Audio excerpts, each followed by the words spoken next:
I'm just trying to adjust the camera. Which way do I go? That way. Well, that'll do. That'll do. I look a bit lopsided, but that'll do. That'll do. Whoever is here, I still look a bit odd. Trying to get in the middle. There we are, a bit better. More in the muddle now. Muddle? More in the middle now. I'm in the muddle as well, but never mind.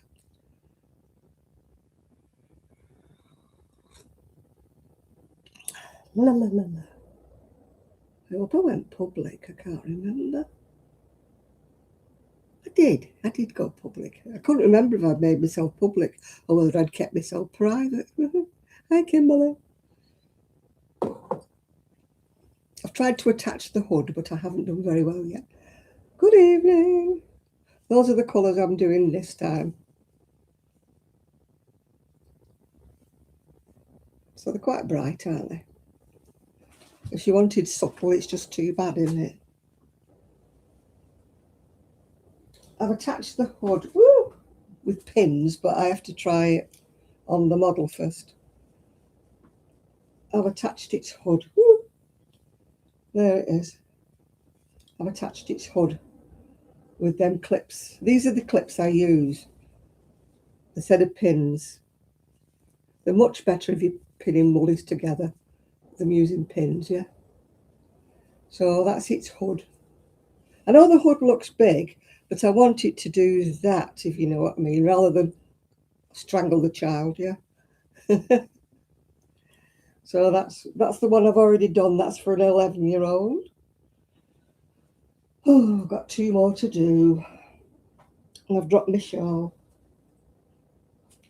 I finished off the 5-point shawl. I'll have to show it again when more people come, no doubt. But that's the 5-point shawl. Finished that one. I'm doing an orange one now.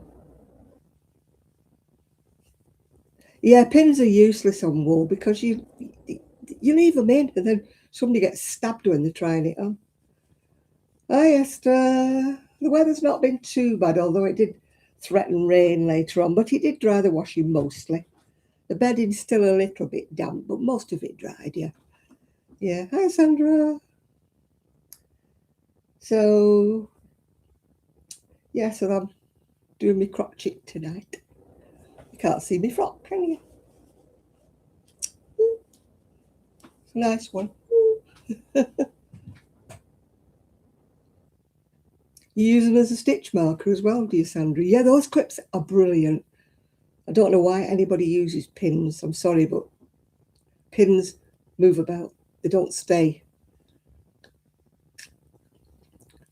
Plus the fact you're likely to leave one in and give somebody acupuncture. Tangerine. Tell I went shopping. Got loads of fruit. Oh, good, good, good.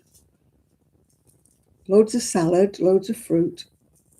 French bread. Oh, God, I love French bread. So that's what I had for my tea. I had chicken, salad on French bread. And it was gorgeous, gorgeous. So that's what I had. And now I'm having a clementine. Sorry, they're not a tangerine. It's a clementine. I love summer because I love my salads and I love my fruit. Mind you, I will make a stew at the end of the week with, I bought a chicken that's, on the bone. Proper chicken, not bits of chicken. So what I'll do is I'll use all the chicken up and then I'll stick all the bones and make, well, I call it soup, but it's like a stew, really. Yeah, these are easy peelers. The ones I get from Morrison's are nice. The ones I get from anywhere else, sour. The only problem with these is they've got pips in. But they are so sweet. So I've got apples, pears, bananas, oranges, clementines. So that will last me. As you know, my niece doesn't come every week, so I stock up. Oh, and I've got grapes. I beg your pardon, I've got grapes. Oh, grapes and blackberries. I could quite happily live on salad and blackberries and fruit, yeah. I enjoy them.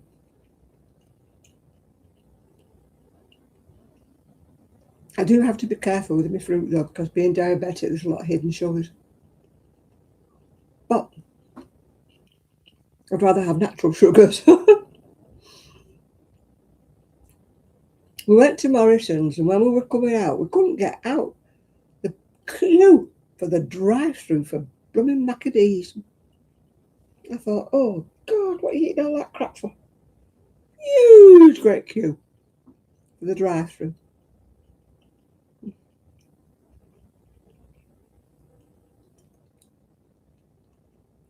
I thought there's a shop there selling fresh fruit and fresh veg. Why don't you go there?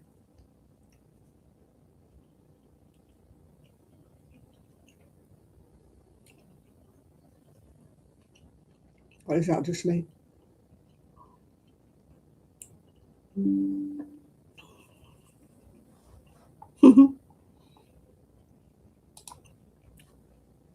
I went under the bed where I keep my summer dresses.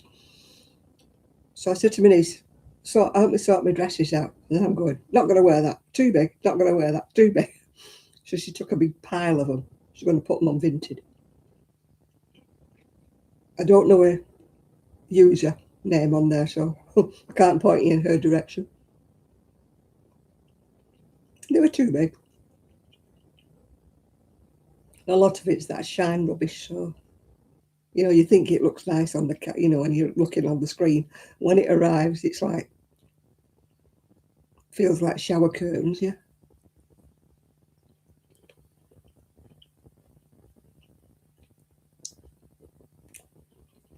Hi Susan. Yeah, I will be in a minute. I'm eating me sweet, if you know what I mean.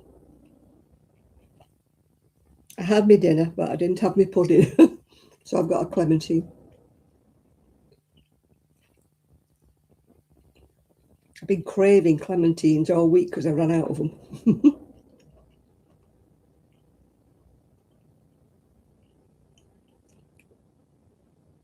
I had some apples that were a bit wrinkly. I'll peel them tomorrow and I'll stew them up a bit.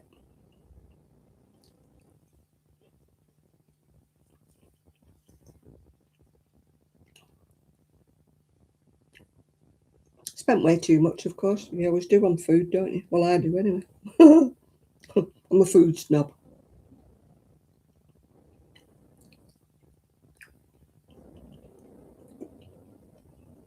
I'm terrible. My trolley's full before I get out the fruit and veg.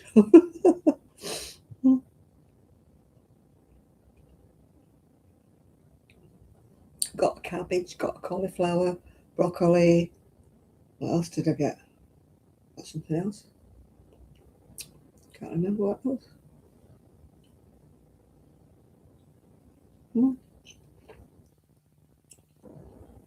Can't remember what else I got. I've got onions, I've got carrots, I've got potatoes. Everything a girl should need. Another little pip.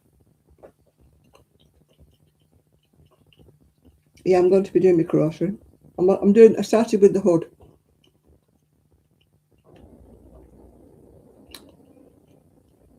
Yeah, I don't go to the shop that has the 4p carrots and stuff.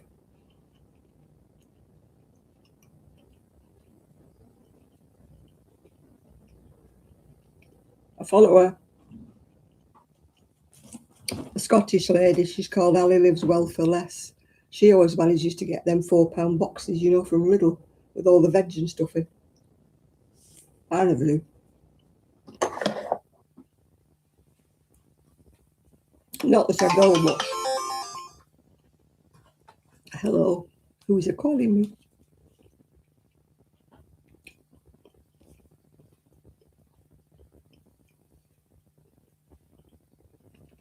Don't know. Don't know who's called, who's left a message. Don't know. Or it's just telling me so many people have left new posts on Instagram.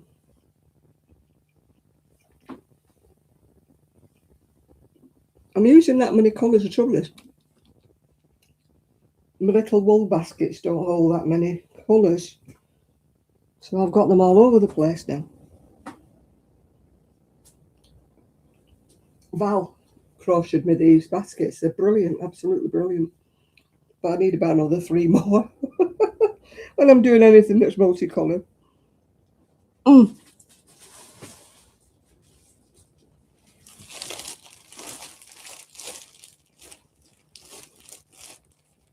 That's what I'm crocheting next colour.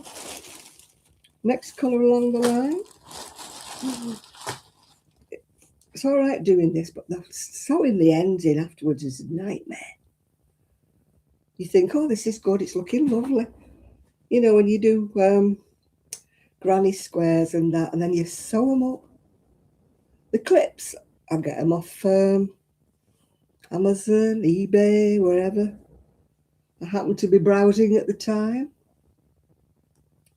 It was a lady who did sewing, actually, that introduced me to them.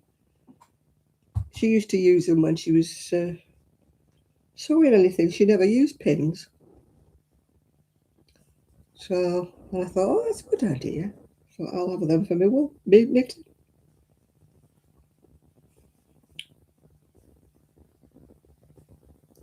These bright orange ones I actually got from free with Simply Crochet. That's what they look like. They're like pegs. They're the best thing ever.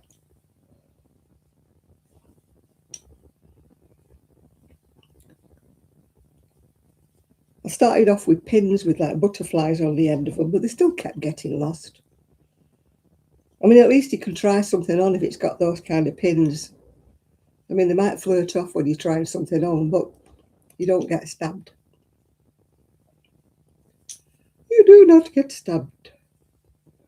Right, here we go again. Here we go again. This is what I don't like. You see what I mean? Every row, all these tails you got to darn in. It took me all one night darning in the ends on that purple one. Kimberly said, "Wouldn't you like to do more with your oddments?" Like, no.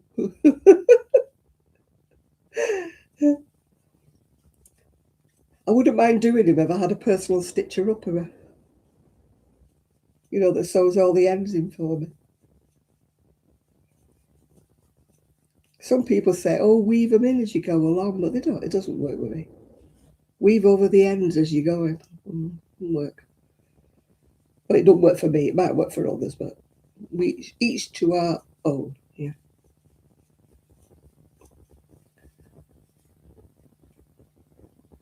At the end, oh God, it took me a full night darning all the ends on that purple poncho. And you think you've done, and you hold it up and you think, oh, there's another one. There's always one that strays away. Yeah, my niece come today. We had to move the little greenhouse because I'd put it on the pebbles and I couldn't open the doors because the pebbles were in the way. So I had to move it to the other end of the yard. Well, I didn't have to move it, my niece did, because I couldn't pick it up. So I still haven't got round to transferring me. I've got sunflowers that are about that high, and I've got morning glory that are about that high, that need to be put into larger pots now. Yeah. We haven't got Nathan. Nathan's usually the first one in. I don't think we have Nathan anyway. He's usually first one in. I don't remember seeing him. No, it was Kimberly that was the first one in today.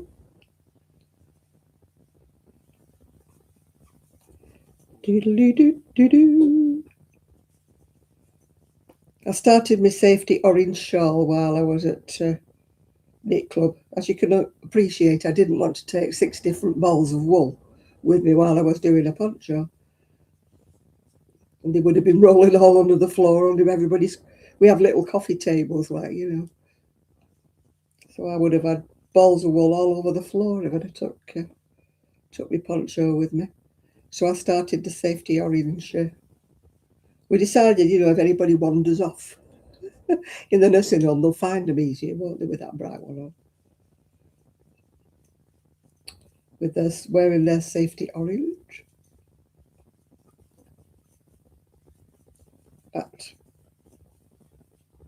I've got a feeling these balls will be all under the desk and everywhere. We did all the washing. Well, I did all the washing. My niece pegged it out for me. But when we were at Morrison's, she said, "Oh, we're going to have to hurry home." I said, "Why are you late going somewhere?" She went, "No, look at the weather. It looks like it's going to rain." Anyway, we just got it in and it started to spit a little bit, but it didn't really rain. But we brought it in anyway. It's nearly dried. Nearly dried. What else have I been up to this week?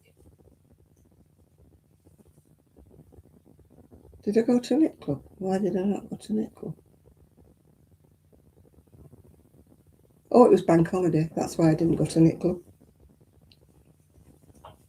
And I can't go to knit club this week coming because they're coming to fit the sides on my scooter.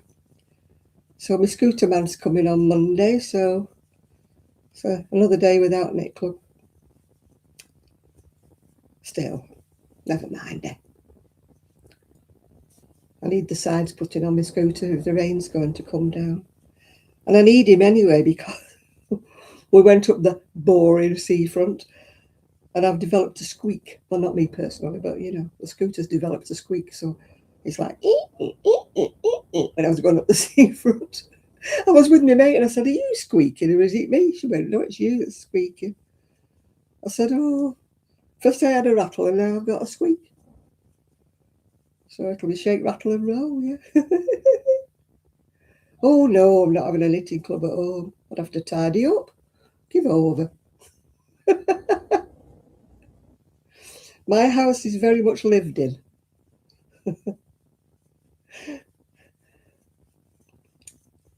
I do not have a show home. Evening, Connie. That's why you never get a video. Somebody said to me, "Are you going to show a video of your new bungalow?" I'm like, "No."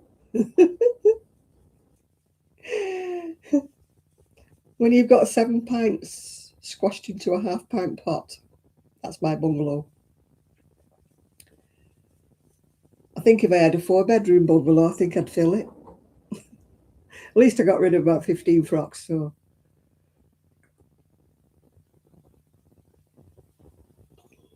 15 dresses, 2 handbags, and something else I got rid of today. It might earn me some money. One never knows. Well, it won't earn any money underneath the bed, will it, in a bag? So. And I was feeling too tight to donate it to the charity shop. I needed the money.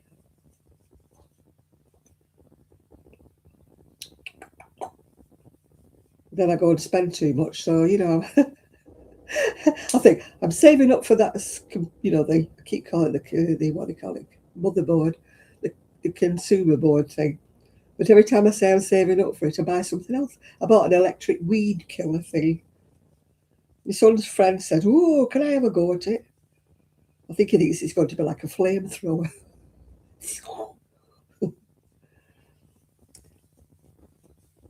Anyway, my niece took the shorter. I had to get a longer hose pipe. So I said to my niece, I said, "I've got to get rid of that shorter hose pipe. I don't know what to do with it." She said, "Oh, Mark, that's her husband. Marcus would love that." I went, "There you go. There you go." She does enough for me. She does loads for me.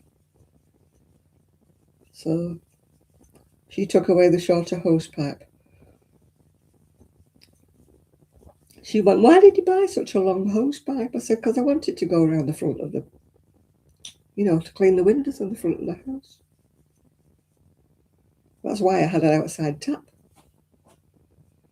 So I may do that tomorrow because my garage door needs cleaning and my front door does. It's supposed to be white, but it's not looking very white at the moment. But then I'll get up tomorrow morning and I'll think it's Sunday. Do your rest. Which I'm not going to knit club on Monday, so I've got Monday and Tuesday to do the windows. We shall see what we shall see. Eh? Does anybody else hate doing windows? I am rubbish at doing windows. I've tried every way. I've tried the vinegar, I've tried the newspaper, I've tried all sorts of things. I tried the Windowline, that didn't work. I've tried the squirty, for spray for windows, Mr. Muscle and all that jazz. I get streaky windows no matter what I do. I'm just not a window cleaner. Next door said to me, he said, well, there's window cleaners, you know. And I went, well, I've never seen one yet. I have never seen a window cleaner around here at all. So with it being bungalows, I think everybody must do their own. Yeah. I mean, I had a window cleaner when I lived in Prestwich, but I had a house, you see, so obviously I couldn't do the upstairs. But here, technically, I could technically do it myself here, technically. Technically. I've been here for, what, 15, 16 months I've been here now, and I still not washed the windows on the outside. And they want washing on the inside as well. That's for another day. Because I'd have to move all the plants to even get to the window bottom. Oh, there's so many chores I've got to do. I should write a to-do list. As my friend says, write a to-do list and then find somebody to do it for you. I do write a to-do list, but it doesn't get done. If I cross one thing off, I think, yay! There's about 20 on the list. But if I cross one off, I think I've done dead well.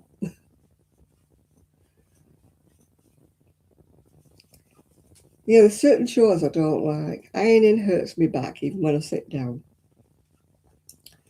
I very rarely iron.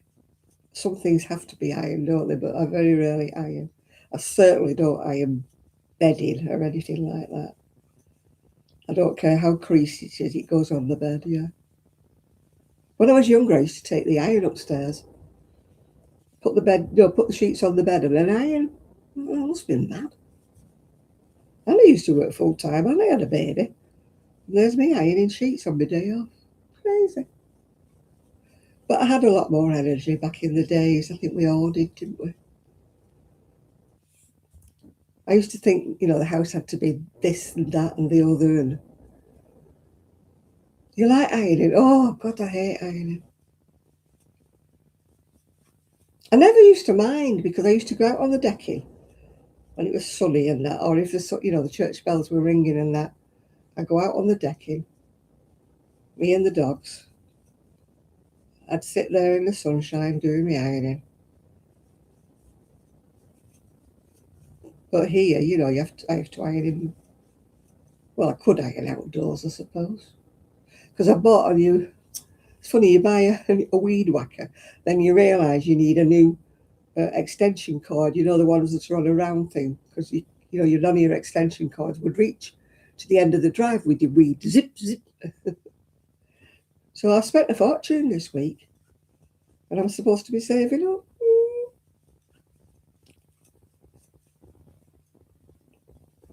Never mind. You can't take it with you. I'll have nothing to take. I often think that, you hear about these old dears who get taken for a ride with these gigolos that live abroad, who tell them that they're beautiful and wonderful and all that jazz. They'd have a job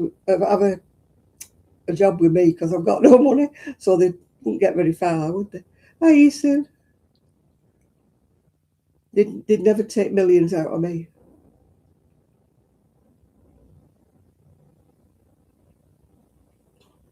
These silly old fools who meet people online. Oh, he loves me. I'm in love. I mean, they've tried it on with me. Hello, beautiful and all that. I'm like, oh, go away. Oh, you feel the same about housework, do you, Susan? Right. Some people like it. My friend, she was an absolute clean freak. She was forever got a duster or something around. I'm with the Quentin Crisp School of Housework. He said if you leave it, the dust never grows any higher than half an inch. Doesn't matter how long you leave it. It never grows any higher.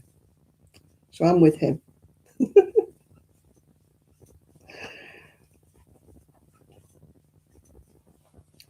Hello, Helen. How am I? Well, I had a phone call off Trevor. Trev kissed my stained glass, yeah. And he said he's going to try and come on. So we might get a visit from Sir Trevor, yeah. Oh, gosh, yeah. I can't bear. I'd hate to have one of those houses where, people are frightened of coming in the door. Do I have to take my shoes off? Do I have to wash my hands before I come in? Oh, I'd hate one of them.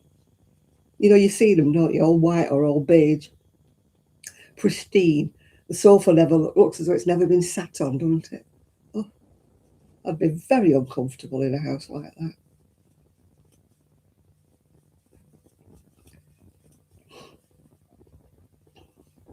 Yeah, one of my friends said, I love your house, Jan. She said, I can take my shoes off and put my feet on your sofa and you don't mind. I went, no, I don't mind. I said, if you haven't got your feet on the sofa, mine will be on there. She said, I have took my shoes off. I said, as long as you've washed your feet. No, I've never been out. I mean, I do what I have to do. I have to, you do your dishes, don't you? Because that's just general hygiene, isn't it? I don't leave food plates hanging about, because that isn't just a question. That's really scruffy, isn't it? That.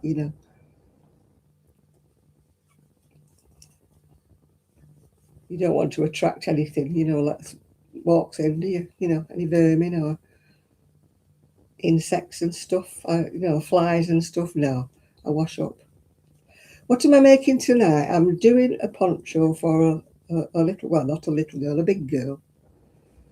I'm doing the hood at the moment, but I'm going to be cussing it when I finished it because it's got like a million ends to stitch in. Because every roll's a different colour.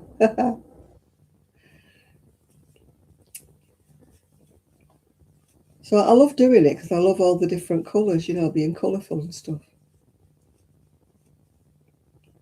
Finally, I saw a lady, I watched this programme called Homeworthy. I don't know whether you've ever seen it or not. And they visit these like posh people's houses. Not always posh people, though. They visit some smaller houses as well. But there was one lady, she was actually a designer. Oh, God, I thought my house would be bright, but plumbing heck. One of her rooms was, the bookcases and everything were emerald green, and her kitchen was blue, and it was brighter than this blue. Absolutely. All the paintwork was blue. And she had all this striped wallpaper and everything. I thought, I like bright, but I think that would have been a bit overkill for me. And she was a designer doing people's houses, and I'm like, I wouldn't want to do in mine.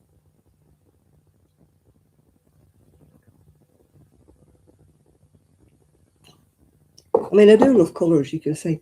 I mean, I would love to have, proper wallpaper and stuff. Well, a professional putting it up, of course. When you see this very expensive wallpaper with beautiful patterns on them, yeah. We do have some good ideas, though, if you're looking at these designers' houses and that. Well, I was looking at one today. She was living in a one bed or a one room type of thing. It was a big room, but one room apartment in New York. And she was saying, oh, there's tons of storage. And I'm thinking, you mustn't have much stuff. Tons of storage. Two little wardrobes and a cupboard, So it's tons of storage in here, she said. More than I ever need. I'm thinking, my God, I'd fill one cupboard before I'd even started unpacking. I could never be a minimalist.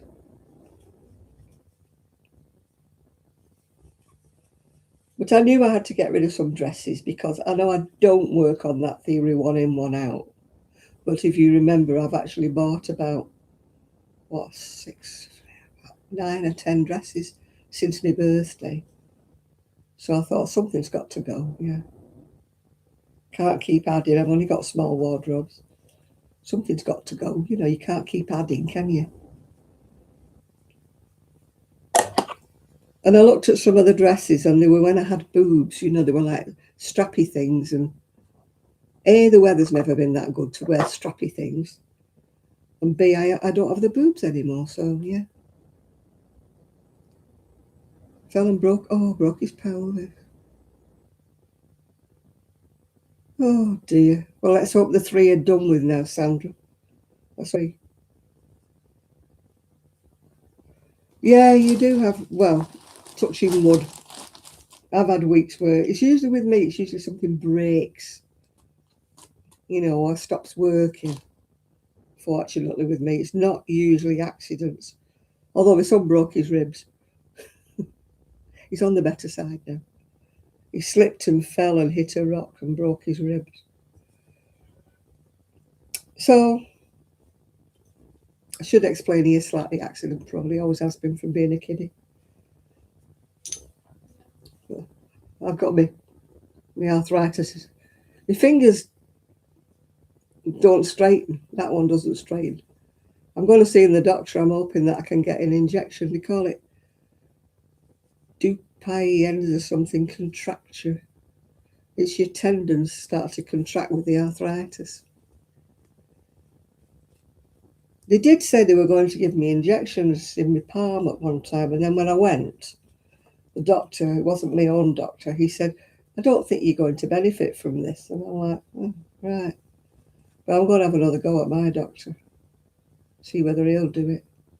I know it's painful having injections in your palm, but it's more painful for me trying to crochet. The other day, I was struggling, really hurting. But I'm like, keep going. You're not going to stop. Keep going.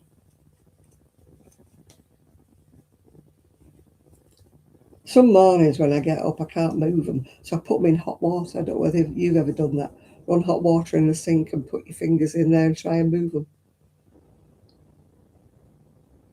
Trying to get them mobile.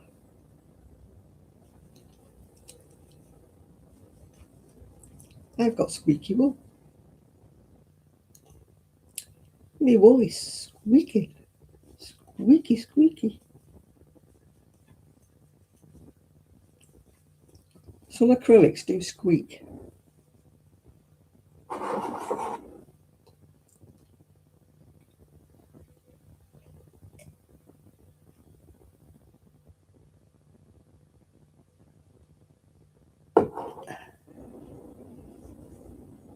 Oh dear. I'm still deciding what to do with me gifted wool. But at the moment I'm doing these and finishing my donated shawls. I've done, I've got, I think I've got 4 and I'm on my 5th. I was going to get to 6 before I gave them to her. I thought if I do them in 6s and give them to her in 6s, there's no point tripping along to the nursing home with just one shawl, is there? You need at least 6, don't you, to donate them around. I mean, I don't know what they do with them. I presume they donate them to somebody. But Val that comes on here, she took a shawl up to her sister who's in a nursing home. And she said she wrapped it round her and she kept it on all the time she was there.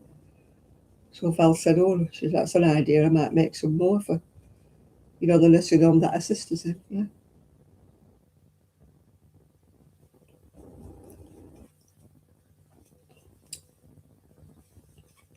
Yeah, we went to Affinity on Thursday. That's like a shopping outlet in Fleetwood.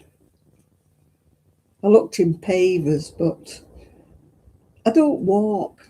I'm on my scooter 9/10 of the time. So I object to paying £50 for a pair of sandals that I'm not going to walk on, you know what I mean? I wouldn't have bothered in the old days when I walked because I wanted a pair of comfy shoes. But now I never wear anything out. But I just wanted a pair of really comfy shoes, sandals. I've got a couple of pair that are not too bad, yeah. But one pair looks great. Val said, oh, they look lovely and comfy. I said, they're rubbing my toe, rubbing my little toe.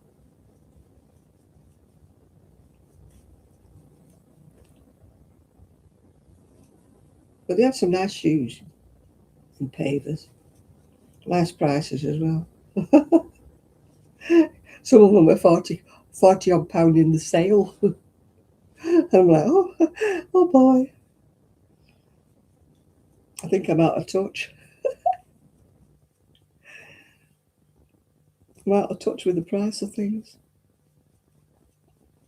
When you don't buy something for quite a while, you go in and you go, how much? You know.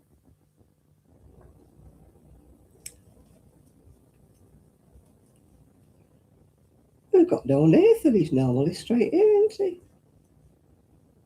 Chris is usually a bit later, isn't he? But Nathan's usually first.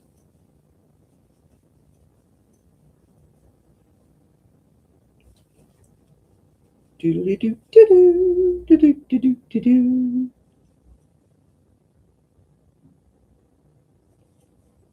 Somebody banging about. Is that why? I need to do some plant stuff this week. Oh, there's a lot of things I need to do. A lot of things on my to-do list.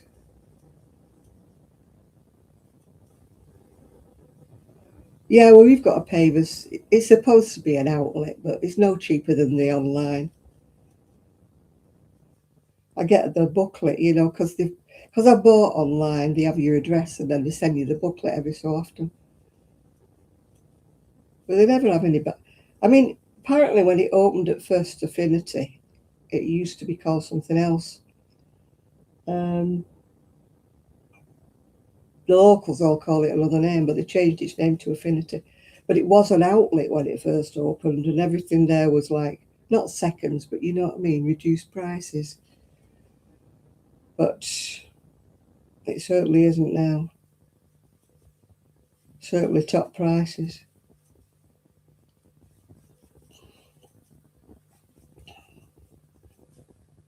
Mind you, I watched Amora, and she went to Boundary Mill, and she was looking at these beautiful China tea sets and things like that. And I mean, some of the cups, you know, were about £30 for it. I mean, it was pretty China cup, but you're thinking, how much would it be for a tea set, you know, like we used to get when we got married and that? With thousands now.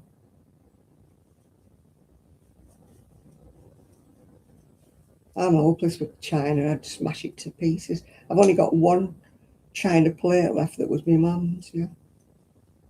Only a little plate, like what we used to call a sandwich plate. Well, I don't think my mum ever had the set. You know, I think we only ever had odd ones. You know, an odd saucer, an odd cup. I think I once bought her a cup and saucer one time. You know, for Mother's Day or birthday or something. But my mother was a bit clumsy, so it didn't last long. But my friend Sue in Scotland, she always says tea tastes much better out of a China cup. I can't tell you that because I don't drink tea. But that's what she used to say.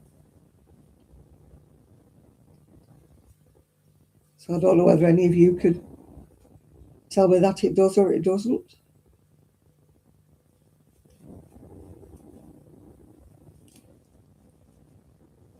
Yeah, I used to have a China beaker that I used to use just for her, but it got broken. So if ever she was to start visiting again, I'd have to buy her a new one.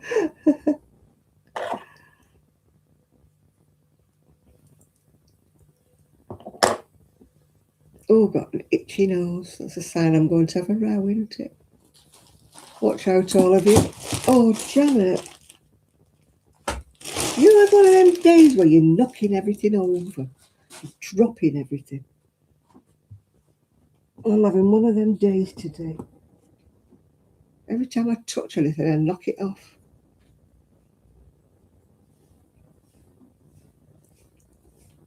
Oh. When you walk past something and you knock it off with your backside, you know what I mean? What are you doing, Janet? Which end is this ball? Oh. I must have had to pull a great length out of this. So now I can't find the end.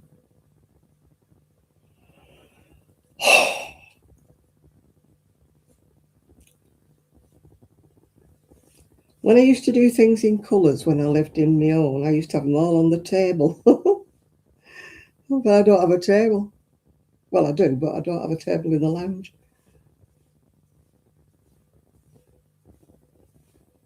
Yeah, it is decadent, isn't it?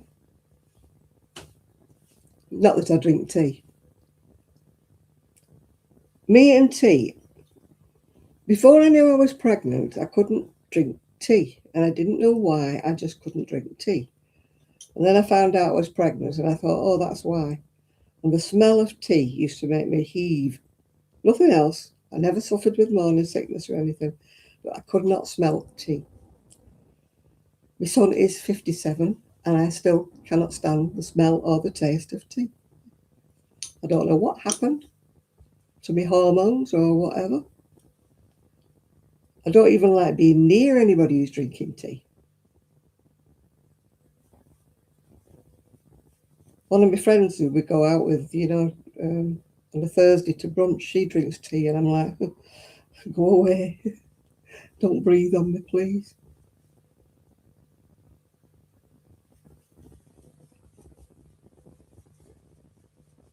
It's funny, isn't it?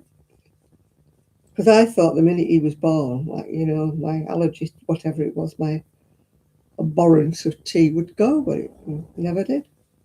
And I've tried different teas. I've been down the tea aisle, more or less, trying everyone. Herbal teas, fruit teas, the lot. I've tried them all. Sue used to come nearly every week then. And she used to always be going home with a packet of tea. What have you tried this week? One tea bag out of a packet of tea. They should serve one tea bag, that you could buy to sample. Just buy one tea bag to see whether you liked it or not.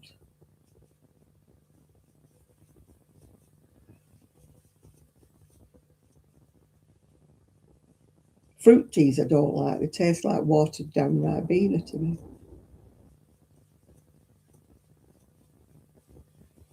Yeah, I've paid a fortune for boxes of tea in the past, Linda, and I don't like any of them.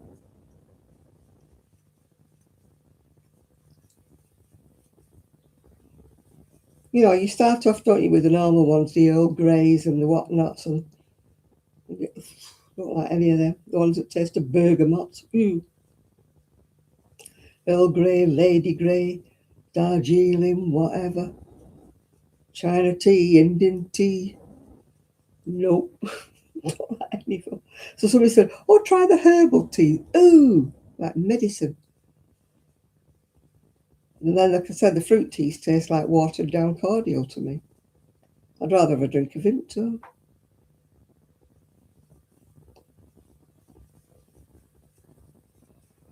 They all taste like washing up liquid to me. One of them drinks like drinking scent, perfume.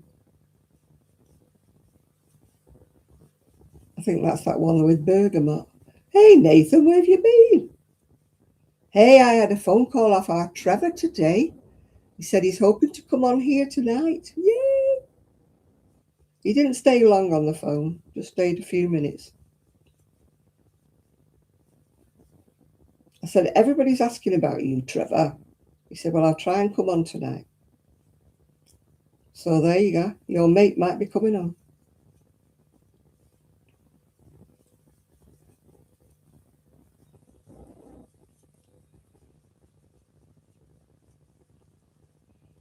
those of you who don't know who Trevor is, kiss my stained glass. I won't say the rest of it.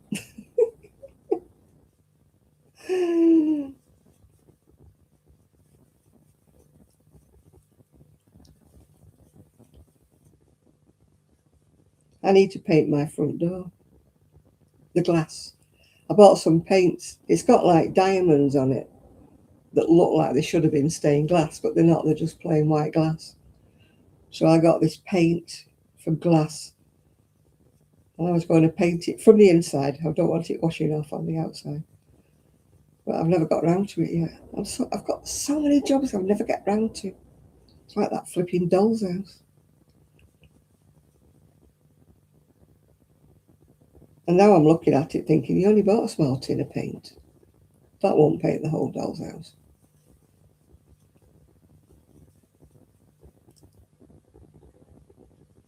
I'll be having an aubergine front and a different coloured back. Because I bought it from a model shop. Oh, must be 2 or 3 years ago.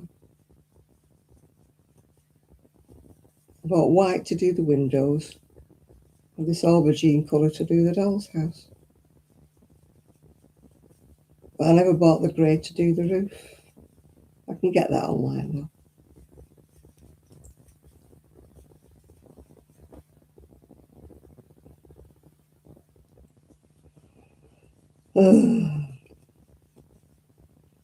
I'm full of jobs that need doing that I never get round to. You know, makes you wonder how you ever found time to go to work, doesn't it? I'm retired and I should have all the hours in the world, but I'm hopeless at getting up, unless I've got to get up for a reason. I'd love to stay in bed till, and then by the time I finish prattling about getting me breakfast, washing the dishes, putting the washer on or something. Hi Val! It's like lunchtime before I know where I am, and I've done absolutely nothing. Grape.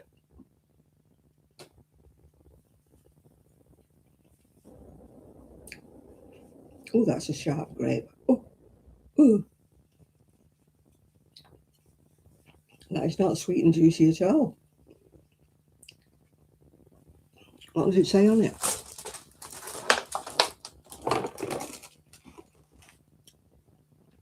Seedless green grapes.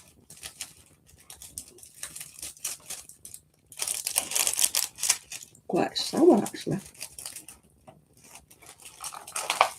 It probably would do if it's ever open. It's never open, Linda. You have a job to find it open. When I go to the library on a Monday, it's hardly ever open. I'm not ready for it anyway. I need to paint the doll's house first before I get round to the roof.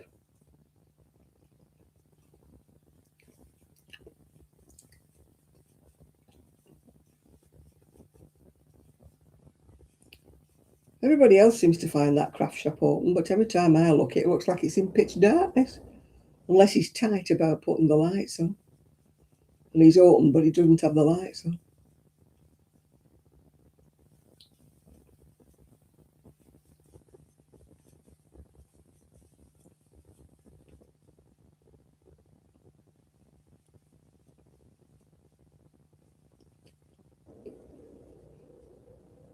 Take me, I'm yours. That's my colours. Cream next.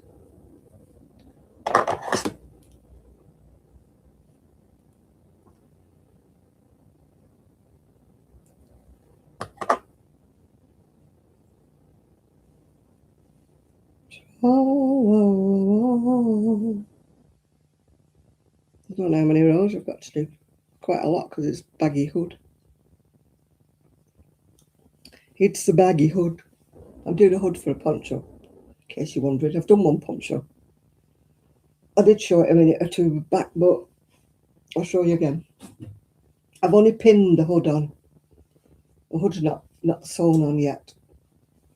That's my poncho. It's not mine. It's for an 11-year-old. And the hood's pinned on but not stitched on. I want to know it's in the right place, so I'll try it on Paris. But it's not even there anyway. I can see that right away, that I'm going to have to adjust something there. That's not quite at the edges. Yep, all shades of purples. This one I'm doing is the bigger size, so that's got different colours in it. But I decided to start with the hood. I like to do the hood before I finish the poncho, then if I run out of any colour, I'd rather it was at the bottom of the poncho, rather than on the hood where it's more noticeable. So we shall see what we shall see. But I hate all these ends.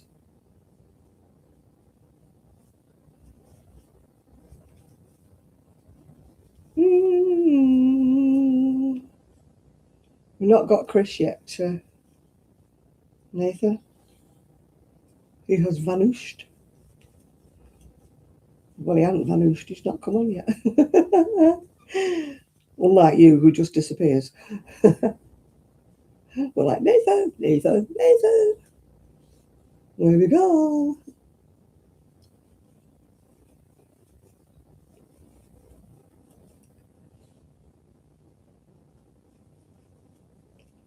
I've been decorating my bathroom. Well, not decorating it, putting tile stickers. I hate white tiles. Ugh, clinical. So I've got tile stickers all the way around now. And then I've got a hanging thing. I got my niece to put me a command hook. I've got this macrame thing hanging down with the plant. I hate clinical bathrooms. And I bought a new bath mat, which is like a lilac colour. So, and I've got my toilet rolls on the window bottom like 3 sheep. You know, they're like sheep's heads.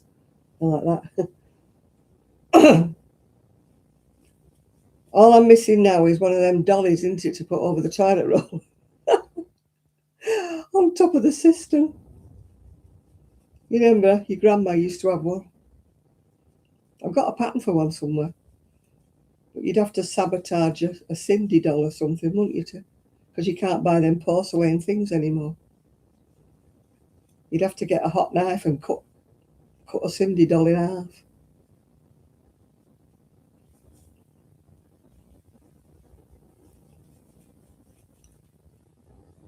I don't think I want one of them, though. I think I'll give that a miss. I'll stick with my sheep.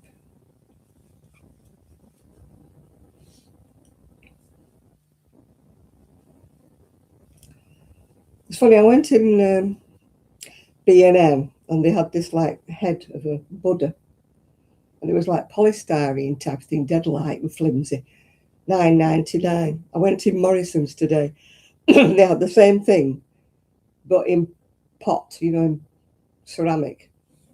A tenner. I thought it's a penny extra and you got a proper heavy ceramic one. Whereas the one in B&M would have blown away. Yeah. Yeah, I've got a pattern for the poodle. There's more pom-poms on the poodle, isn't there? There's pom-poms for the ears, pom-poms for each feet, pom-pom for each tail. I know my auntie used to make them for everybody. Everybody who were getting married or anything always got a blooming poodle. She made me one. My ex said, we're not having that in the bathroom. Luckily, she never came to my house, so she didn't know I didn't use it. Hi, Jackie. Hello and welcome if you've not been before. You're very welcome to come and join the crew. Grab your crochet, your knitting, or your crafting, or whatever it is you're doing. We've not had any painters, have we? We had tapestry people, cross-stitch people. We've had them that do that 5 sticky stuff thing, whatever it's called. We've never had anybody who paints, have we? I'm not talking about walls and doors. I'm talking about proper painting. Not had one of them.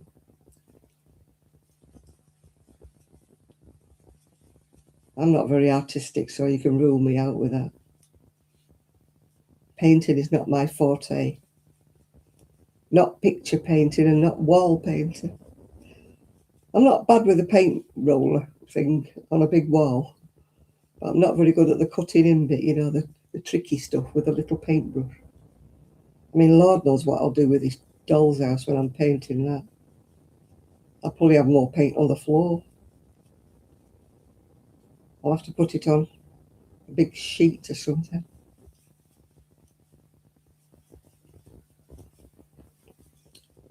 I can't do ceilings because I splatter myself. I'm like a Dalmatian dog when I do a ceiling. And I can't do that because of my neck, you know, I've got spondylitis and arthritis in my neck. So if I put my head back to what I'm doing, I black out because I pinch the nerve in my neck. So I'm no good at ceilings. I used to do ceilings, but used to do a lot of things. I can only paint now while I'm looking straight at it or looking down. I can't look up. So I'm no good on the eye bits. I can only paint the wall so far.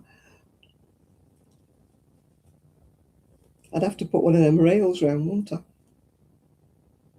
And just paint the bottom half. Oh dear. Oh gosh, ceilings are a different thing, aren't they? I need to paint my fireplace as well. So I need to get that stone paint, I think. It's like imitation, I don't know what you call it. Looks a bit like cementy stuff, my fireplace. It's not a pretty fireplace, but it definitely wants painting because it's very, very dirty and I can't clean it. Hello, yarn for more. I can't get, clean it by scrubbing it. It doesn't come off, so it needs painting.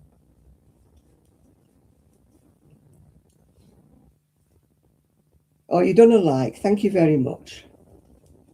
I like everybody does the likes. I've got 44 people in and only 20 likes. Just saying. Nobody likes me. Nobody loves me. I think I'll go and eat worms.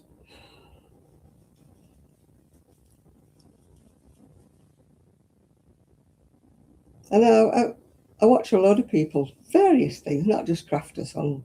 They all say the same thing, they're just not getting, the likes and whatnot. I watched one lady and she said, I don't know where all my views have gone. She said, nobody seems to like me anymore. And I thought, I know the feeling. I don't know whether people watch and just don't tick the like button. Yeah, the thumbs up, yeah. Oh, thank you, Jackie.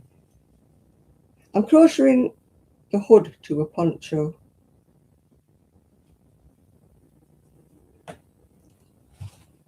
I've crocheted one. It's a bit awkward to show you because I've just pinned the hood on it. I've got the hood pinned on. It's for a kiddie. That's all done in an 11-year-old, this one's for. And the one I'm doing now is going to be for a 13-year-old, I think.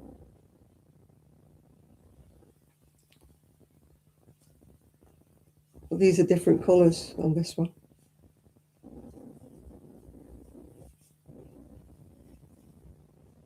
Have you got a channel? Do you ever get any views? Are you one of the lucky ones? I keep joking, saying I want to be an overnight sensation. I've been on here 15 years and I'm 80.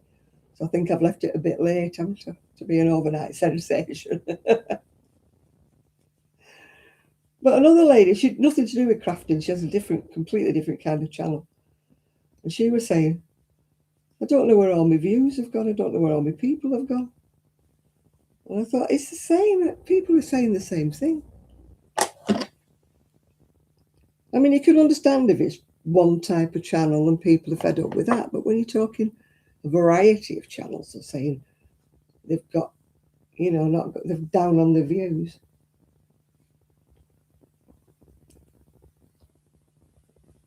But hey ho, I'm not an influencer, so I'm not going to earn a crust on here. I didn't get paid last month and I won't get paid this month. Where am I from? Oh, you're from India. I'm in Cleveland, but I'm originally sort of Manchester area in the UK. Most of the people on here are either UK or US. I think the ones on here at the minute, I think they're all UK. I don't think the US ladies and gentlemen have turned up as yet.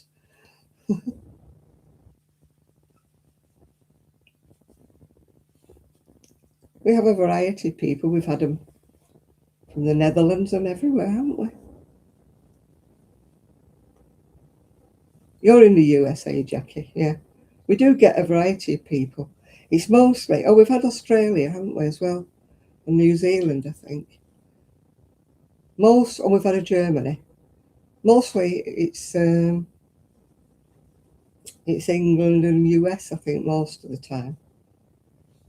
Maybe it's just a time thing. I mean, it's more difficult for the people in the US, because it's afternoon for them, I think.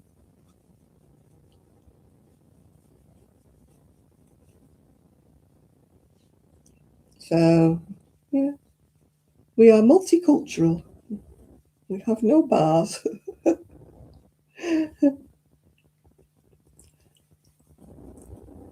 The only thing we stipulate is keep it clean, no politics, no arguing, no anything, yeah. We like to keep it a nice, how can I put it? Could be kid friendly. Kids don't come on here, but we want. I wouldn't like it to turn into a channel where there was bad language or any sort of arguments and stuff. We try to keep it even. Maybe that's why I lose. Maybe people would like to come in for an argument. Maybe that's where I'm going wrong. I don't like drama. We don't like drama, do we? I don't think any of us on here like drama. Yeah, you go on some channels and they're always arguing. I'm like, that's why we don't do politics and religion, stuff like that.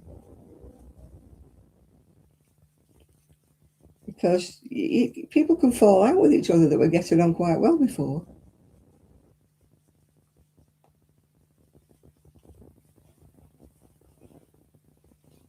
To me, I don't care what people's religion is, what people's politics are, as long as they don't try to inflict it on anybody else, yeah?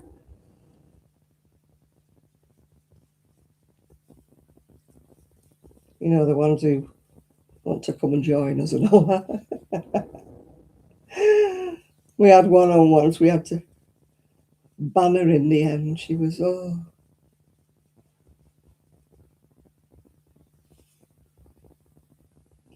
I know. Those video games have got a lot to answer for, I think. I mean, most sane, normal people, without being rude to anybody who's got issues, know it's not real, don't they? They know that driving like a maniac and shooting people and that it's not real. But then there must be a percentage of people who have lost touch with reality a bit and think that these video games are real, I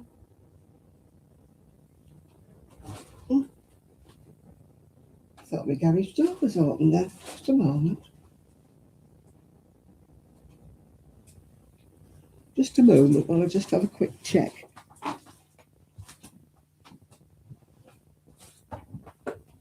Oh.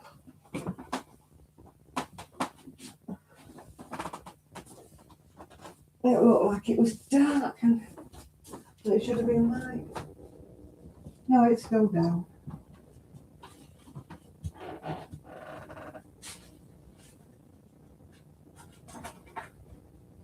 I've got a freaky garage door that if the wind blows, it flies up on its own. I need a glass while I'm up. I need a drink. It's got a dodgy catch on the lock, and every time it oh, this one I made it to go on my scooter. With a scooter I mean a mobility scooter. The reason it's yellow was I used to belong to a singing group, and their colour was yellow t-shirts and everything. So I made a yellow blanket to go on me, because they used to sing outside sometimes and it was always freezing. So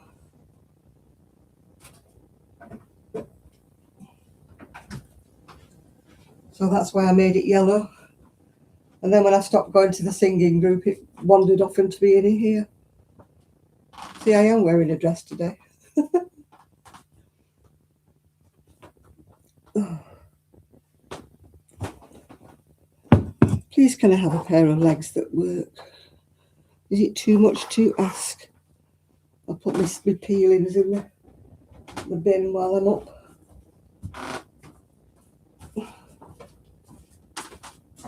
Is it too much to ask? I'd love a pair of legs that work.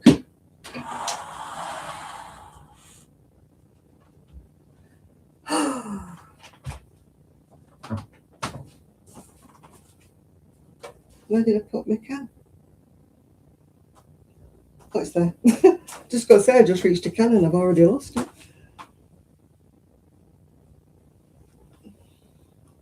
The other day I was looking everywhere for something. And I looked and I looked and I looked. And couldn't find it. And I walked away and I came back and it was there on the table right in front of me. And I'm like, well, it weren't there before. What kind of music? Oh, all kinds of music. I don't have one particular. I'll see you later. Yarn for more. I don't have one particular kind of music. Eclectic, I think they call it, don't they? Well, thank you.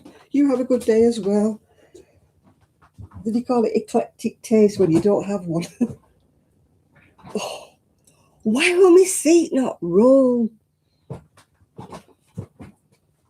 Oh, what have I got?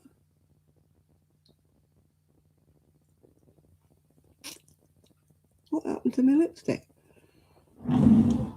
Something weird going on with my lipstick. Hmm. I don't know. Looks all right. When I look in the mirror, it looks weird on it. Right, how we can. Cheers, everybody.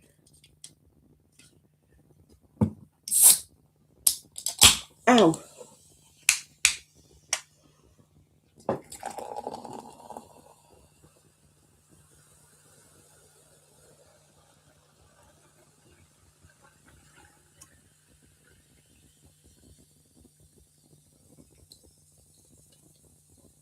There we go. Just fits a can in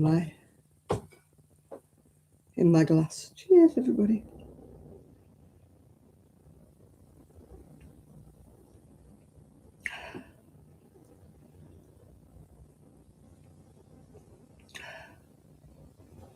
Hi, Enid. Oh, the bubbles went up my nose.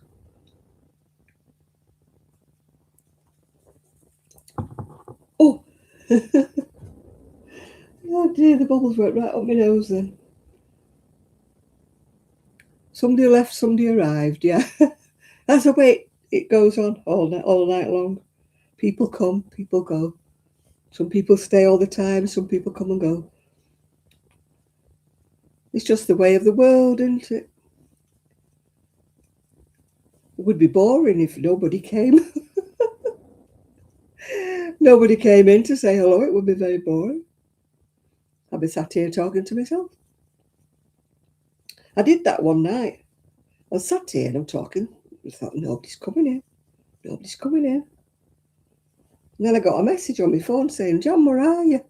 I'd come on, but I'd forgot to make myself public. So I was talking to myself. And nobody knew I was here. Typical.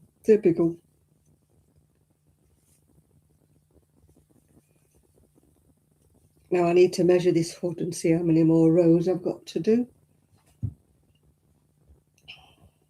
Oh, I'm surrounded with... When I'm here, I'm handicapped because I don't have enough room for anything. But I have to come in here because I've got nowhere for the computer to go except in here. Right, count the rows on the hood. Right, 1, 2, 3, 4, 5, 6, 7, 8, 9, 10, 11, 12, 13, 14, 15, 16, 17 rows. 17 rows on the hood. I haven't done 17 rows, I know that.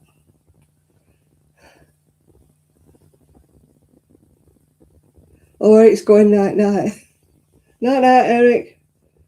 Don't fall up the stairs. Hang on to the banisters. It's like me on stairs. We're a bit dodgy. Luckily, I live in a bungalow now, so I don't have any stairs.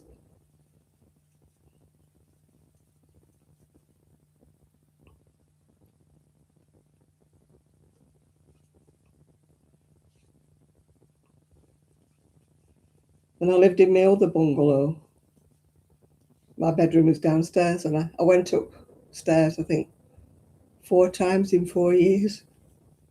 I never went up the stairs.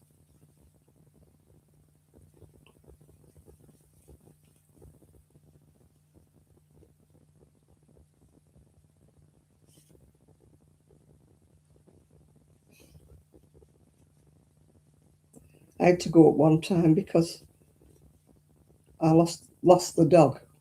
I knew the dog was in the house. I just lost the dog, shouting it and everything. And I thought, oh God, it can't have got out.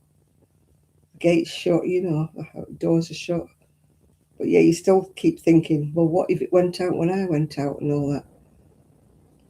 Well, it was upstairs, fast asleep, yeah. Oh, you're getting 2 budgies. Tweety, tweety bird, tweety, tweety bird. It'll be feathers galore and bits of seeds. I know, I had a big deck, yeah. I was talked into leaving it. Very sad. I'd love to go back, but I can't, so. No good of bothering, you just have to make the best of what you've got now, don't you?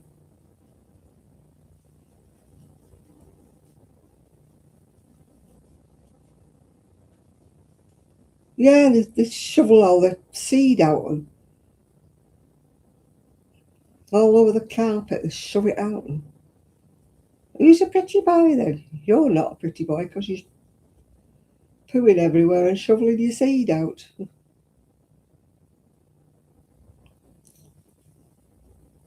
They're not a pretty boy. You're having a Hoover bag that smells of seed. Right, I've got, what did I say, 17, didn't I? 1, 2, 3, 4, 5, 6, 7, 8, 9, 10, 11, 12, 13, 14, 15. Oh, not too bad. Got another 2 rows to do. 2 rows to do.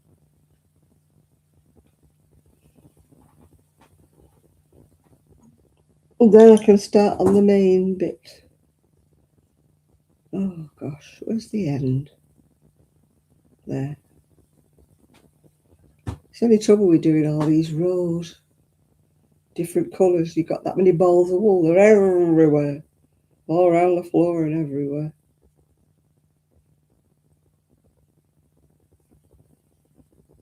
Sounds like you like cleaning up there, Edie. Not a big deal to clean up. Drive me mad. Cleaning up seed and poop every night.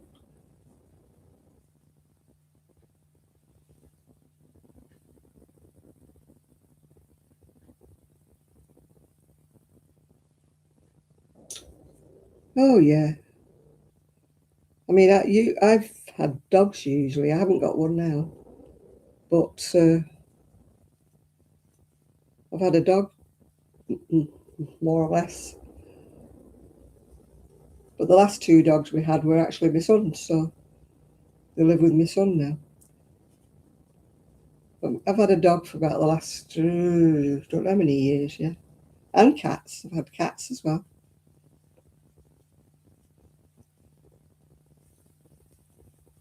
but I haven't got one here. I'm not fit enough to look after one, so.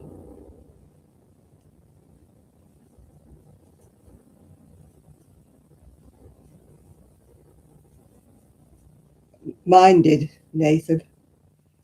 Mine he used to like split the seed, if you know what I mean. I don't know whether the seed in the middle or when they split it and they throw the husk out. He used to like it to snowstorm seed all over the carpet and everywhere.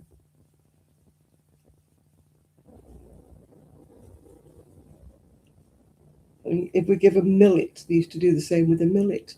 You hang this millet thing like hanging down and they throw it out.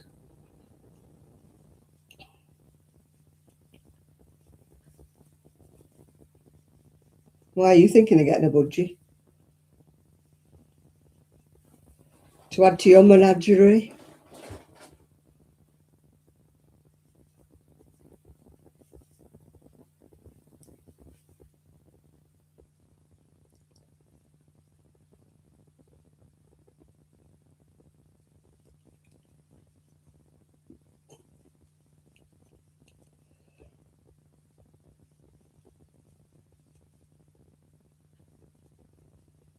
You got one?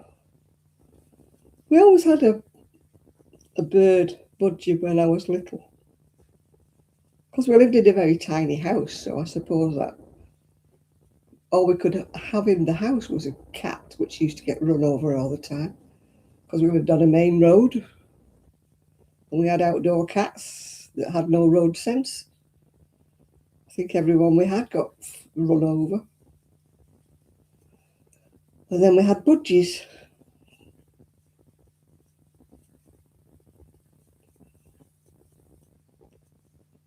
Yeah, when I think what we... I'm moaning about this bungalow being small, but when I was brought up in a little 2-up, 2-down house. Tiny little house. And there was 4 of us in it, my brother, me and my mum and dad. But people didn't have as much stuff back in the day. You didn't have as many clothes. You didn't have as much possessions then.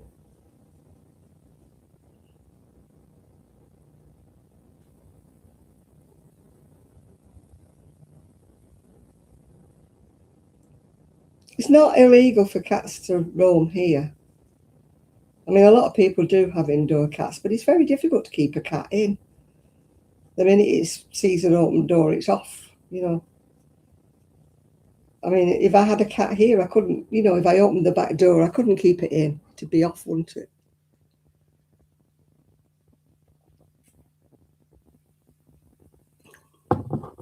Oh, yeah, we used to have very... If you ever want to know what it used to be like in the olden days, if you watch a program called Through Lucy's Lens, she visits like houses and that, you know, from the 1800s, 1900s, and how tiny and small they used to be. And it wasn't so much that they were small houses, but people had much larger families back in the day.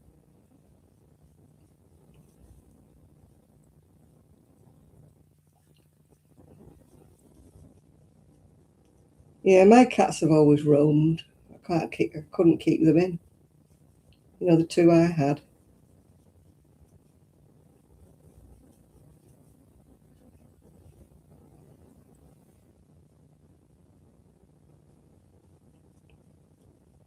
Yeah, but you don't live where if you open the front door, they're straight out into the garden, do you? It's very difficult when you live in a house to keep a cat indoors. Because the minute you open the door to put the washing out or something, they're up like a rocket, you know, they've gone. Can't open a window because they climb out the windows, you know. Oh, demons they are. It's very difficult to keep an indoor cat if you live in a house. There's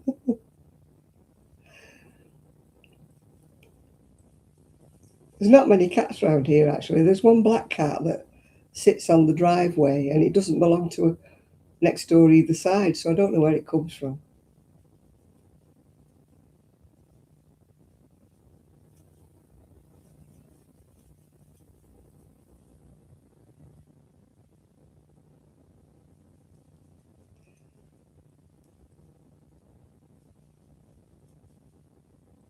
I don't know. Where I lived before, we used to get a lot of foxes, you know, urban foxes. My cat had a set-to one. I heard all this yowling and, whoa, what a fuss. And I opened the front door and they were on the driveway. They're having a face-off. So I said to my cat, get in. Anyway, when the fox saw me, it ran away.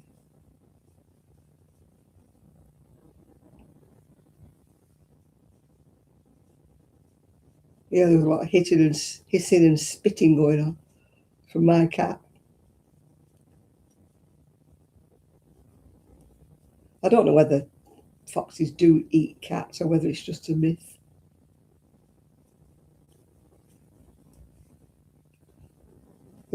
Where I used to live before, there's a family of foxes playing in one of the gardens. Mum and Dad and about 5 little ones, yeah.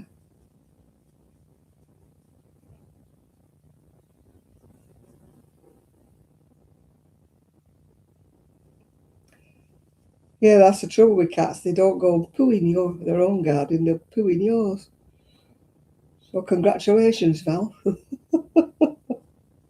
have to be out there with your shovel. And you can try all sorts of remedies to keep the cats out of your garden. None of them work.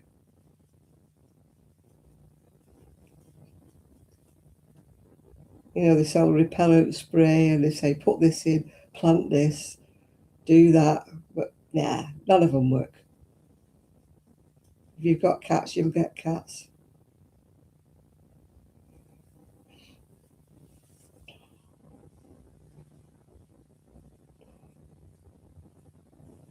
Right, I've lost my colour now. Oh, there it is. Oh, that's the trouble. They're rolling. My balls of wool are rolling round. My cardigan. This is that stitch I was trying to do. It's called the leaf hopper stitch. So the cardigan, there isn't actually a pattern for the cardigan. It's just a basic cardigan, and I put the leaf hopper stitch to it. But when I tried it in that other wool, do you remember when I was doing that blue? It was too soft, the wool. It needs to be something firm. This is actually crepe. It's a very old cardigan. Ooh, it's Serdar crepe, and it must be, like you said, probably about 30 years old. It's very big and very long, and I don't usually wear it because it's so big. But I wanted to, because I've got a navy dress on today, I wanted to put something on that toned with it, so I put navy on. But I've gone off like bum warmers now. You know, the ones that come all the way past your bottom. I've gone off them. I prefer my cardigans to be a little bit more fitted now. But to do this stitch, you have to have fairly substantial yarn. Because this was a double knitting, but with it being a crepe, it was very firm. So it doesn't look like I'm going to be able to do this leaf hopper stitch again, unless I maybe do it in an errand or something like that. Because I was very disappointed when I tried it. Oh, thank you, Susan. I was very disappointed when I tried it in that softer wool because it just went through. It didn't stand out. Pull it back and redo it? Nah. Too much like hard work, Val.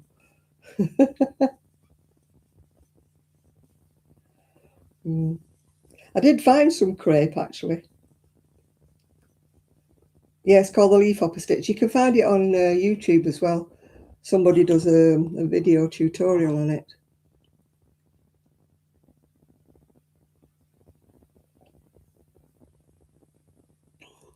I found some crepe in the garage.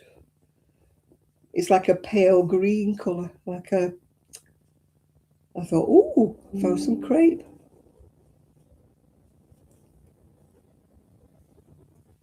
This pink I'm using is robin crepe. I don't know whether they still do it or not, Val. Whether it's some I've had a while.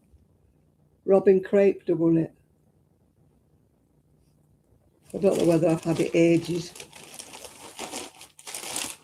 But I think Robin's gone out of business, hasn't it?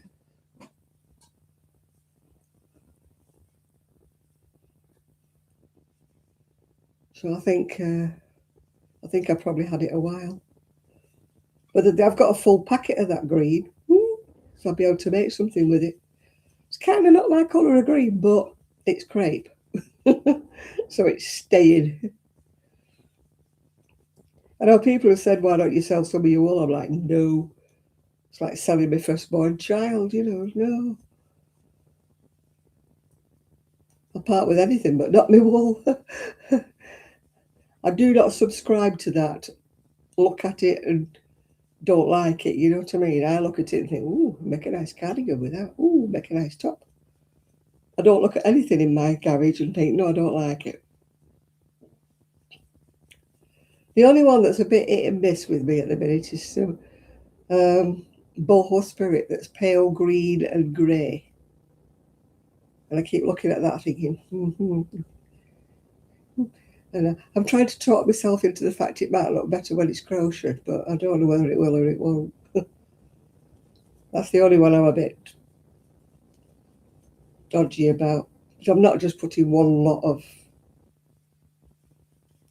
wool on eBay. One lonely lot of wool.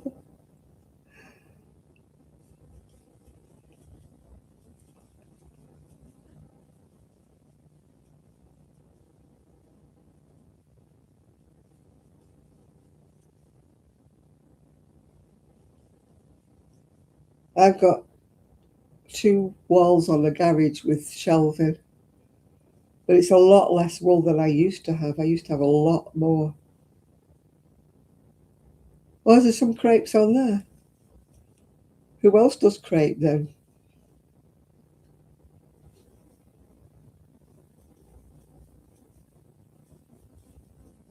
I think the green I've got is water wheel, whoever was water wheel. I've had it a long time though.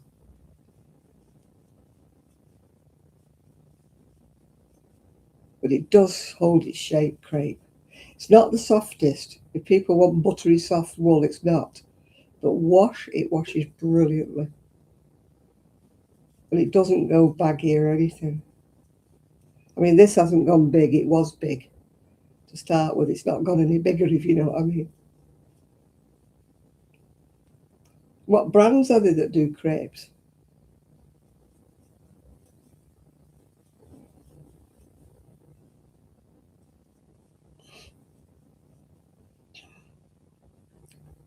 I know I used to love the Sirdal wash and wear, which is what this is. And I think wash and wear is not crepe anymore.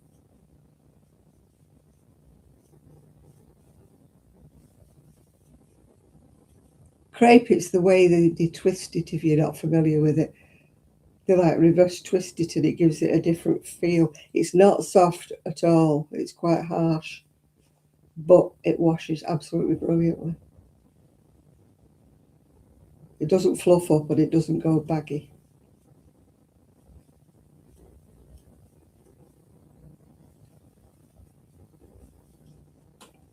Right, I've done the piece for the hood now. Yay! I can start the poncho. It's a free poncho pattern if anybody's interested. It's on drops, so I'm not telling you anything I shouldn't. They do an adult one, but this one's the child's. But it's not got a hood. I've had to jiggle appropriate hood. It's for 5 to 7, 8 to 10, and 12 to 14.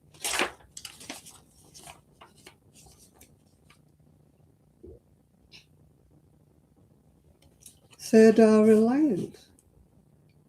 It used to be wash and wear, didn't it, the crepe, yeah. I'm not putting the rose on it. It's got a rose on there right at the front. I'm not putting that on. I might put a tie at the neck. I might. I don't know. Thread it through. Drops patterns are, if you're knitting, they're a pain. They're charted. So they are not the easiest patterns to follow. The crochet ones are not too bad. But the knitting ones, oh, you need a degree to follow some of the knitting ones.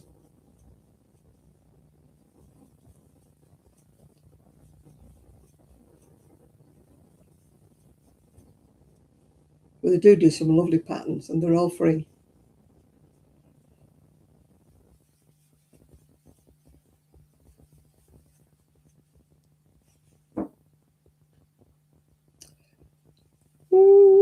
I've finished the hood now. Well, I haven't sewed it up, obviously, but I've got all the rows in now.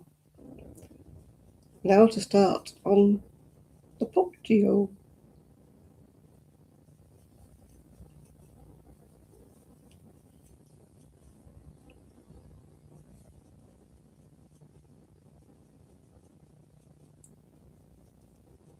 I keep thinking of a song, you know, it gets in your head. I think it's by Erasure. Take me, I'm yours. I think it was Erasure that sang it. It's buzzing. You know, you get an earworm, it's buzzing in my head all the time. I found myself singing it when I was going up and down the aisles in Morrison's. And I'm not the best singer in the world. So I pity anybody who was walking behind me.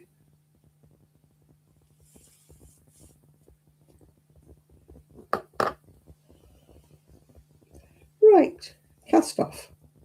That's the hood done. As I say, it's a wide hood. It's a big hood. I want it to go like that, not to be so tight that it strangles you. Well, it's not me, is it? It's the child's work. I don't want to be responsible. Rowan and Baroque. I don't know Baroque though. Oh, Haley worked at Morrison's for 3 days. Maybe she was on a funny shift, wasn't she? Yeah, I added the hood I just made a hood because they wanted hoods and I couldn't find a poncho with a hood. Could find plenty knitted ones with hoods, but nothing that was crocheted with a hood. Right, now I need, well, not for a child, I'll find an adult one.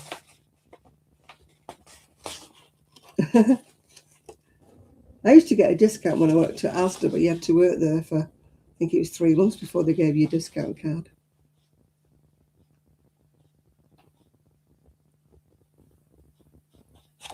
It came in very handy at Christmas because we got extra discounts at Christmas. And I didn't drink alcohol, so I used to get the alcohol for my mates. The bloke on the till said, I thought you lived on your own, Jan. I said, I'm having a party. No, Asda, you had to work there 3 months, I think, before you got it. Right. Poncho is worked in one piece, right, 108 chain for the biggest size, which is what I'm doing now. Cream, that's what I'm starting off with.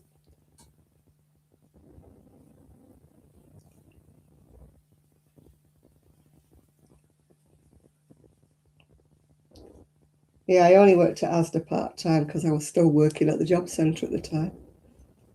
I just wanted an extra job because I was paying for central heating. Didn't have the money, so I had to get another job. I was working 60-odd hours a week. It's no wonder it nearly killed me. 6, 7, 8...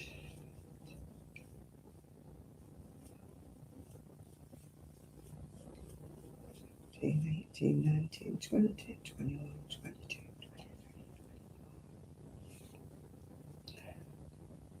25, 26, 27, 28, 29, 30, 31, 32, 33, 34, 35, 36, 38, 39, 40, 41, 42, 43,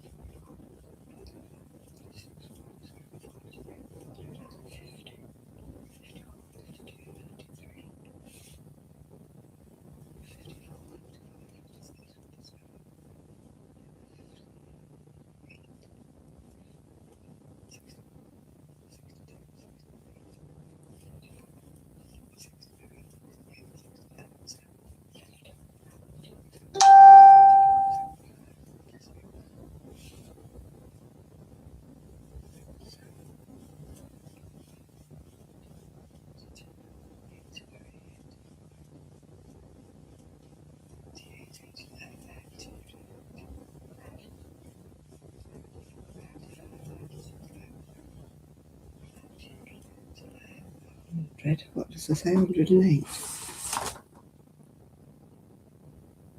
Yeah, 8 more. You must be joking, Kimberly.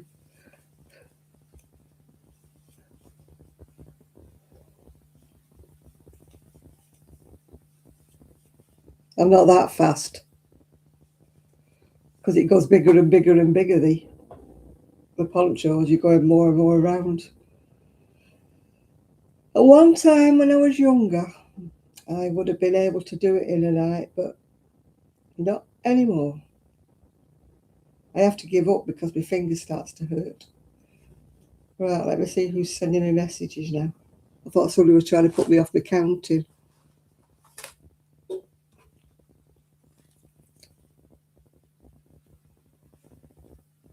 You have 6 new messages, have I really?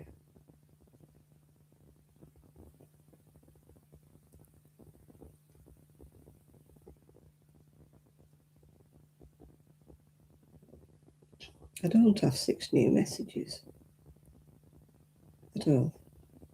Story. End of story.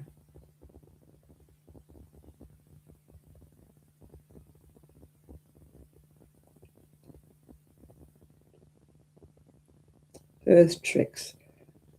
I've done 2 or 3 of her patterns. She must crochet so slack, because every time I've done one of her patterns, they turn out way too small. She's got loads of nice patterns on there.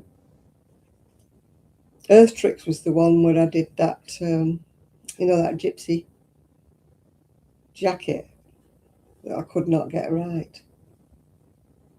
I mean, I'm not stupid. I've been crocheting for years, but I could not get the tension she got. And when I messaged her and asked her something, she was quite abrupt. And she said to me, "You're only just doing it now or something?" She said, "You bought that pattern 2 or 3 years ago or something." And I'm thinking, excuse me, but I did buy the pattern. It doesn't matter when I bought it, whether I didn't make it when I first bought it. You still should answer my query. Never mind saying I bought it 2 or 3 years ago. What's that got to do with it? You should stand by your pattern no matter when. She still never answered me properly. I had to rejig it all myself, if you remember.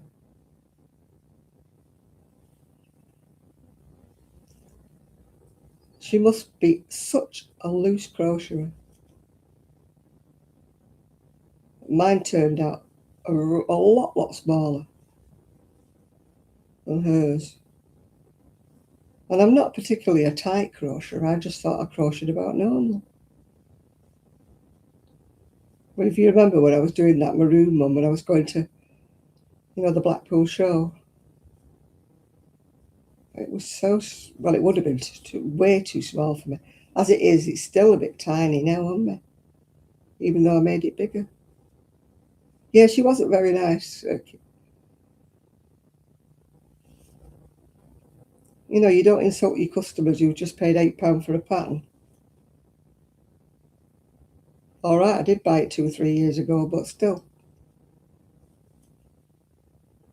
Some designers think they're God's gift.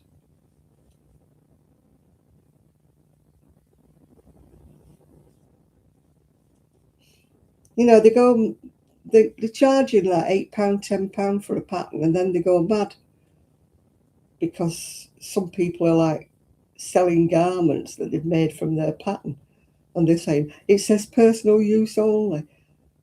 And somebody who does legal things said they can't do that.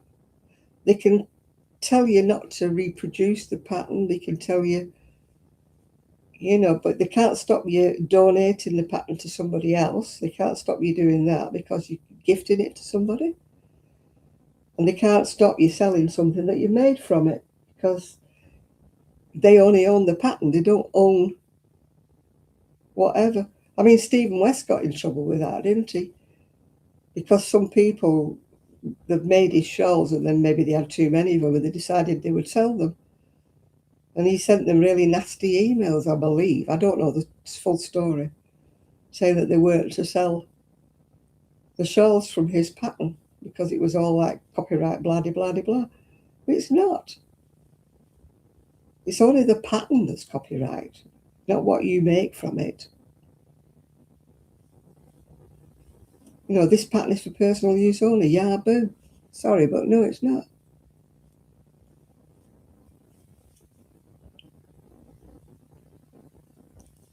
I mean, it's not like most people were mass producing them and claiming it as their own pattern, which some people do, claim it as their own pattern. But, you know, as far as I'm aware, most people say you can sell them if you credit me with the pattern, which, fair enough, I will do that. If anybody asks me what the pattern is, I'll tell them. If it's not one of my own, you know, it's not out of my head. Obviously, it's out of my head, I can't tell you. Because even I can't do it again. Because I don't write anything down. I've started writing in a little book, but usually only when I start things. I don't write the actual pattern out. I'm no good at doing that. Yeah, they can't say that to you. They don't own what you make.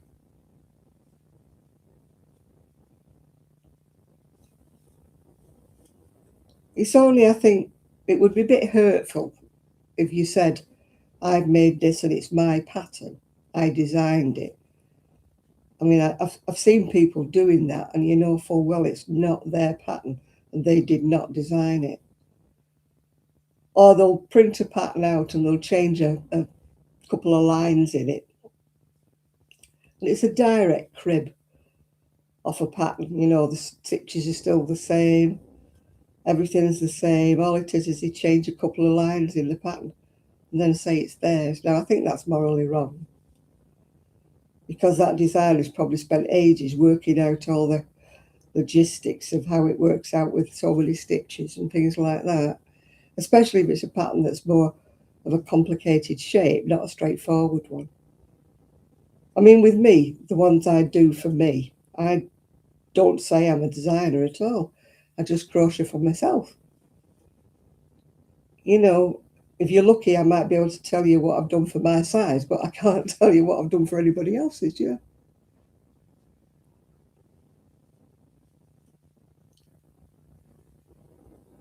You know, half the time I get a pattern and I'm doing it, I'm thinking, that's not right. You know, they're going all the way around the houses telling you to do something. And it's like even knitting some kind of decreases, and it says, put the stitches onto the left-hand needle and this, that, and the other. And when you look at it, all it is you're knitting into the back of the stitches. And I'm like, well, why do you have to put it on the other side of the needle, you know?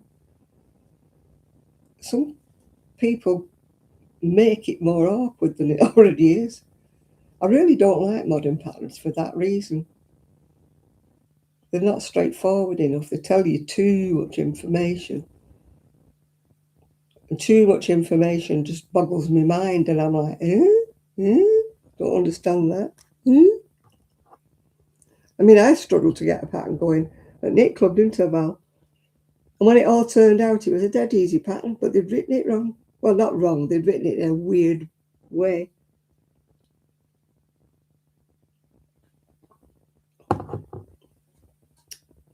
So once I got going with it, it was easy peasy.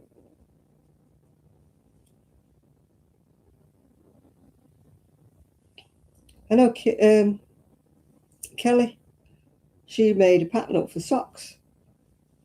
Well, this woman played it with her about it because she said, you haven't put at the end of every row how many stitches I've got to have. Kelly said, well, if I'm telling you to decrease at the side of each end of every row for 6 rows or something, it's obvious that you're going to be losing 2 stitches on every row. And she goes, well, that's not the way I want it. I want you to put how many stitches for every row. I mean, the pattern, it's no wonder some of the patterns are 15 rows long, 15 pages long, is it? They want you to put down every row. I mean, the old-fashioned patterns just say that, don't they? Decrease each end of every row until you get to so many stitches. Fine. That's just what I want to know. I do not want every row written down telling me at the end of every row how many stitches I've got to have.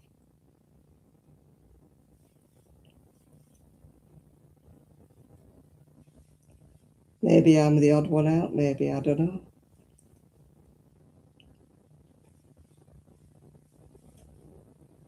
It's like when people used to ask me to make a tutorial, make a video, and I'm like, no, I can tell you what I've done, but I haven't got the equipment to make I haven't got an overhead camera, I haven't got all the stuff, to make it.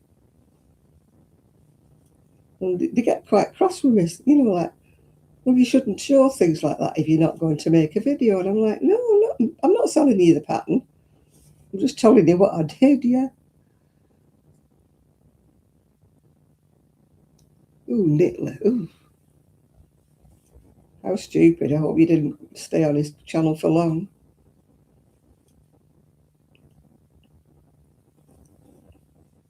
No, I mean, I got, like I said, told off, and I'm like, I shouldn't be on YouTube if I wasn't prepared to make a tutorial, this woman said to me. I said, excuse me,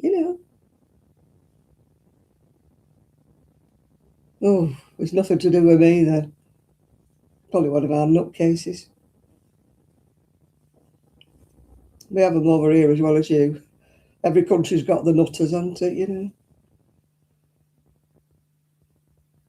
Somebody lets them out. I think we've all got our fair share. It doesn't matter where you come from, what nationality you are. We've all got our fair share.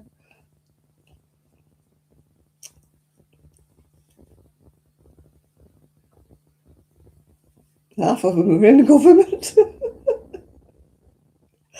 Oh dear.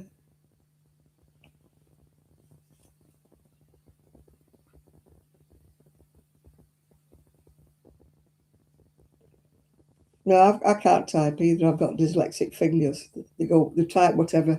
They don't type what I've got in my brain. They type whatever they want. I could do one of those type things that types what you say when you talk to it.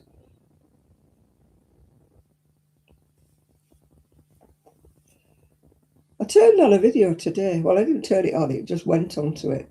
And it was a video in a foreign language. And the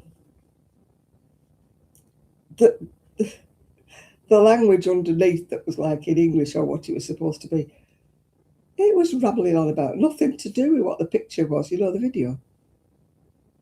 It was going, oh, hello, oh, this. Go over there, don't do this. And I'm like, it's got nothing to do with the video.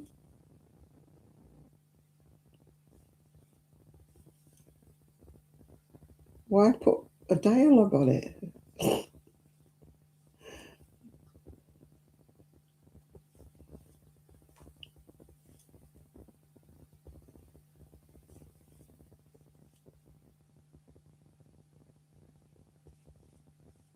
Diddly-dee-dee-dee.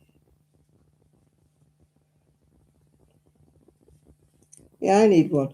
It's like I'm trying to crochet, like people are messaging me on the phone because I have to stop to type, and then I have to stop to type, and I'm thinking, I'm not getting any of my crocheting done because I'm trying to, do something and somebody's having a conversation with me.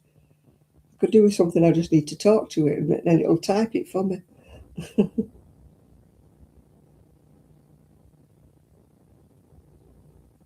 Well, not too tight for a dishcloth, otherwise the water wouldn't go through it, would it? But it needs to be tight enough to be able to scrub your pots, doesn't it? Your dishes.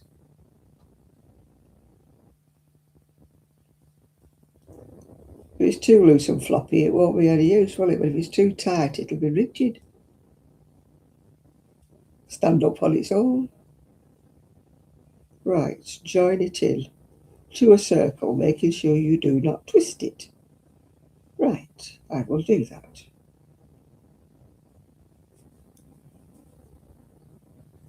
I can do that.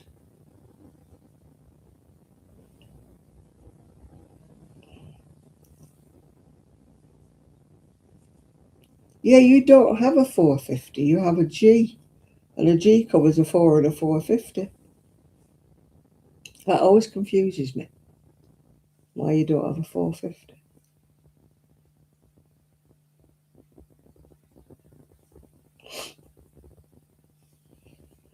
There's another hoop you don't do as well. Another size you don't do that we have.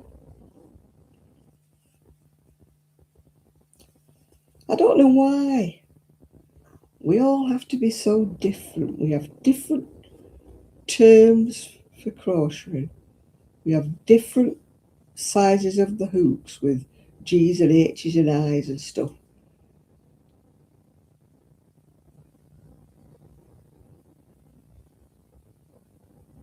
Yeah, it makes you wonder whether they're actually translating it, whether they're doing their own. You know, this guy's a fool. Just don't believe anything he's talking about. You know? I mean, the person who's speaking wouldn't know, would he? Unless he knew the sign language.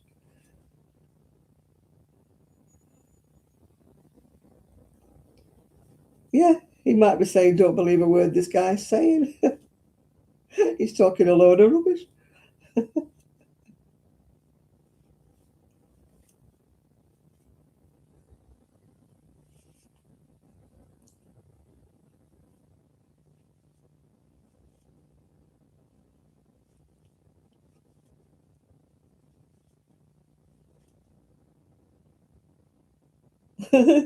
Yeah, we've got them everywhere. Every nationality's got it. It's nutty people. You cannot say one nation has them more than another. Eccentric, I think they call them in England.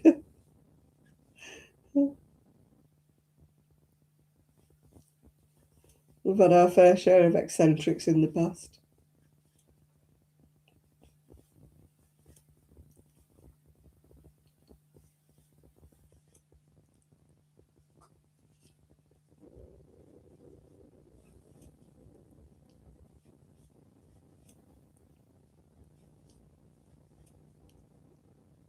My arms are aching. So much for you saying I'll finish it tonight. I'll be giving this up in a minute. Oh, eccentrics for... Well, a lot of the rich people are eccentric, aren't they? Because they've got the money to do weird things, don't they? You know, when they decorate their houses with weird things and they collect weird animals and stuff like that, you know, they're eccentric, but we'd be crackers, yeah. If we suddenly start keeping strange animals.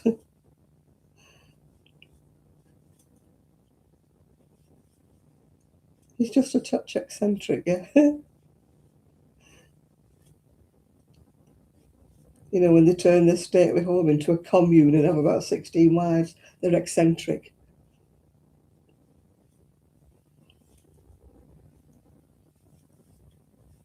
There was one in England, he used to call them wifelets, because he obviously wasn't legally married to them. He used to call them wifelets.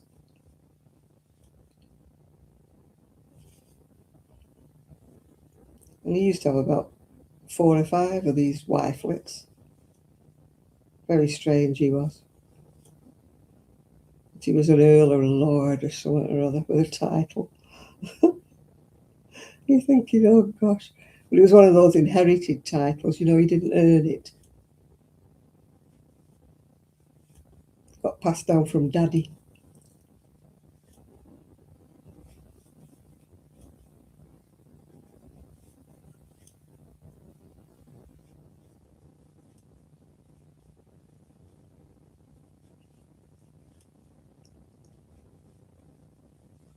Oh gosh, yeah. Yeah, the Marquis of Bath, that's the one, yeah. It was as nutty as a fruitcake.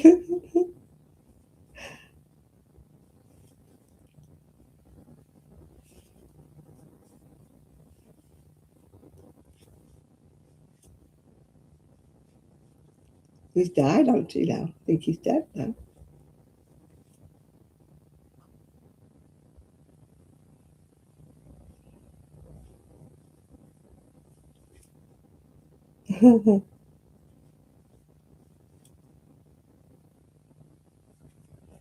I was the only legal wife. That's all I'll say about my ex.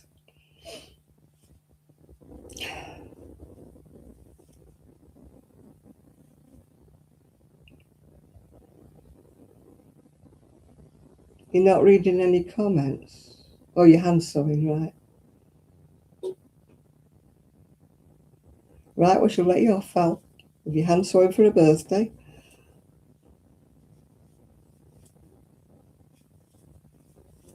So it's all right, we can talk about Val. She's not reading the comments. Oh dear.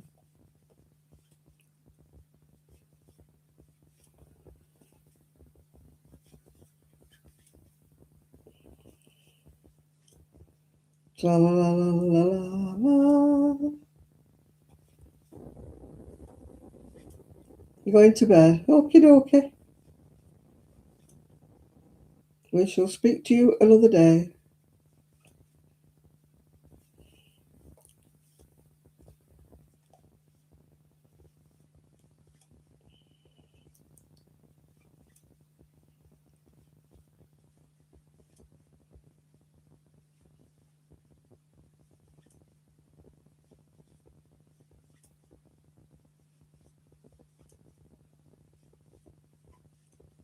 You're always squeaking. Squeaky, squeaky, squeak.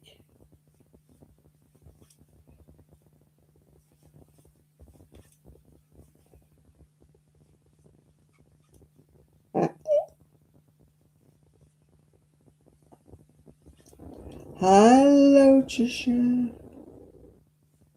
How are you diddling? You watch the rest tomorrow. I never know why anybody can watch a live the day after. I've tried doing it on other people's lives, not on my own, obviously. You sort of miss the gist of it when you're not watching it live.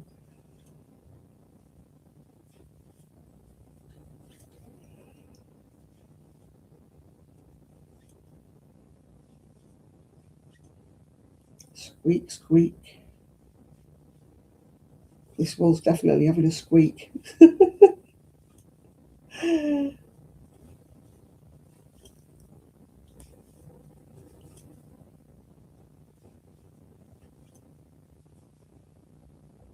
Beedle-dee-doo. Oh, my arms. I've got another 4 weeks before I see that GP. I'm doing a poncho ponchos for little girls. That's what I'm making at the moment. I've just done the hood of one of them. That's the hood. I've just done one in shades of purple. What time is it now? It's just gone 11 o'clock at night.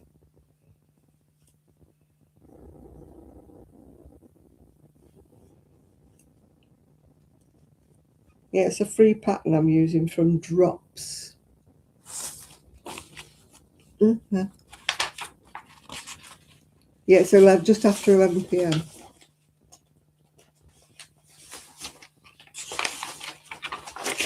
Yeah, that's what I'm making. But I've got a hood on mine. Well, it's not mine, is it? But, I mean, I've got to put a hood on it. Because that's what she wanted, a hood. You ask Siri.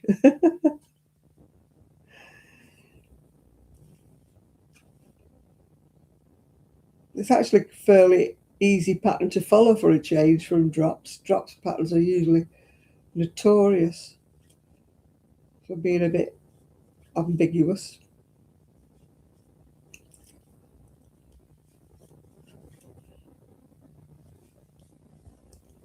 But this one's quite easy for a change.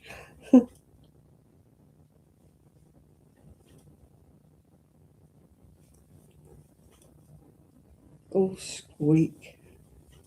It's wonder you can't hear it squeaking.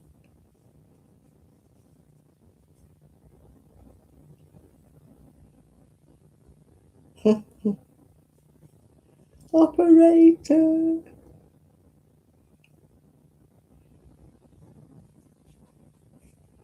The other day, Kimberly was asking for the ALEXA to pick a number. And while I was watching her on here, mine was picking a number. It didn't pick the same number as you did. What is going on? It's not twisted because I made sure it wasn't twisted, and now it looks twisted.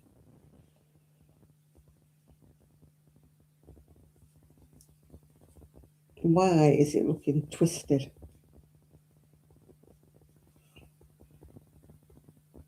I made sure it wasn't twisted.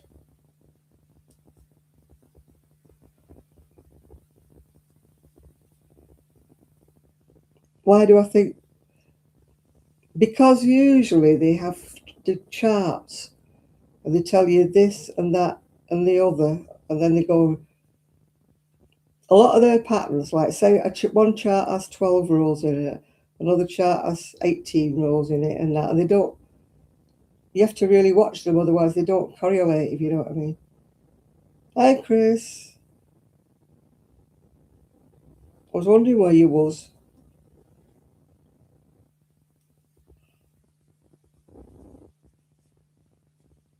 All right, let me make sure it's not twisted now before I start doing my neck. You were running a bit late. I had a phone call off Trevor. He said he was going to try and pop on. Right, no, it's not twisted anymore. I thought it was twisted, but it's not. Yeah, he phoned me up before. Only a quick phone call. He didn't stop on. He just said, "How is everybody?" And I said, "Oh, everybody keeps asking about you." So he says, "I'll try and pop on." But he didn't say he would.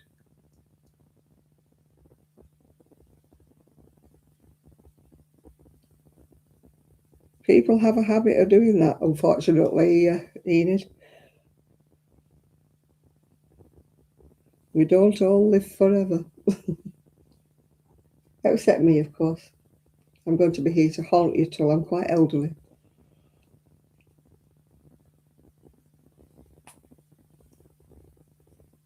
Right, let me see what I've got to do now for my first row.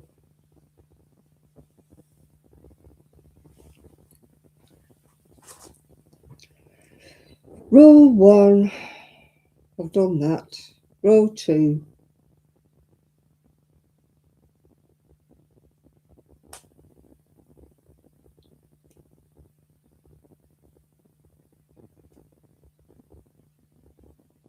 Right.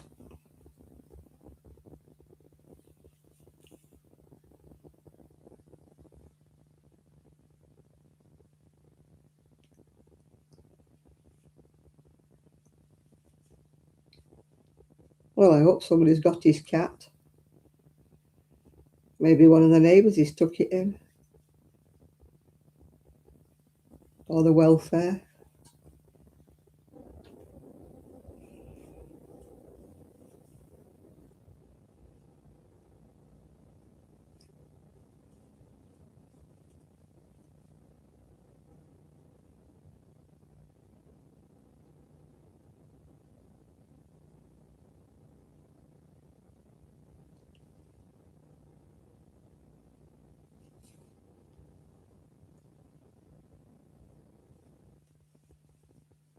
Somebody must have known he had a cat.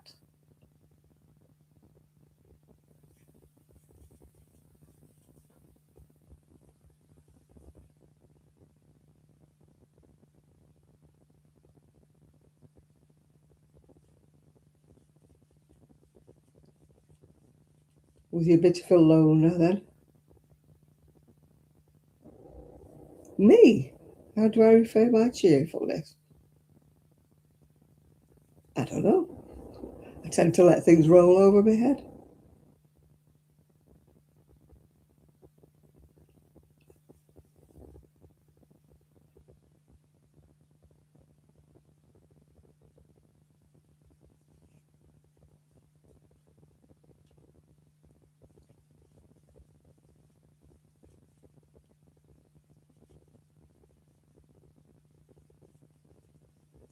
It depends on whether they look after themselves, Enid.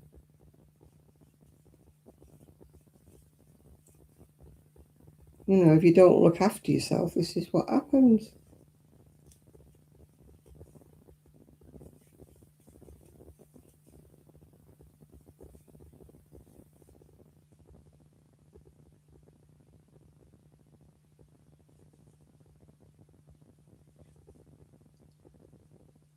Well, if his blood sugar was that high, then he wasn't looking after himself, obviously, was he? Right, how many have I got to do? One treble in the next two.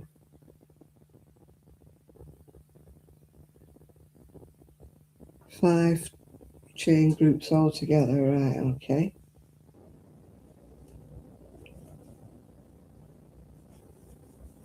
Now, I mean, you can abuse your body for a certain length of time.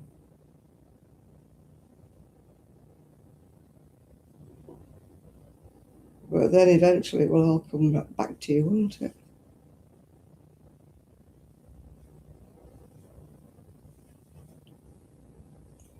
No, I'm type 2. I don't crave loads of water, no. I don't drink enough water, to be quite honest.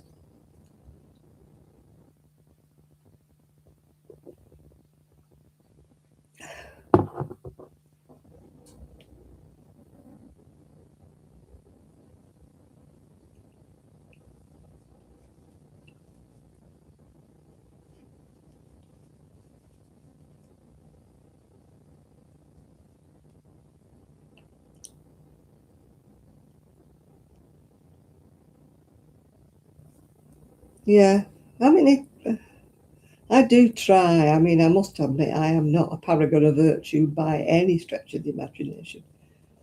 I do eat things I shouldn't, and I do eat probably more sugar than I should. But I do try, you know. But some people don't even bother to try. You know, they've got this attitude, oh, I'm all right, you know, I feel all right, and that. Then next minute they're not here at all.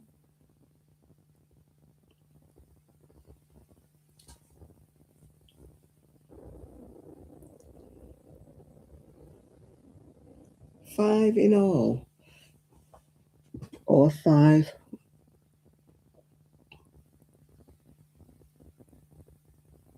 I think it's five. I do. I like something sweet. But you've got to just watch it. You know, you just can't have it all the time.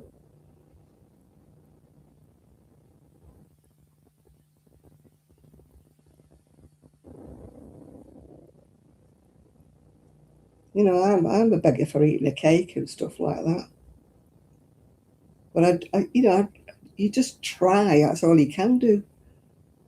You can't be a paragon of virtue and just eat everything. You know that you shouldn't. Your life would be a misery if you just never had any like treats or something like that.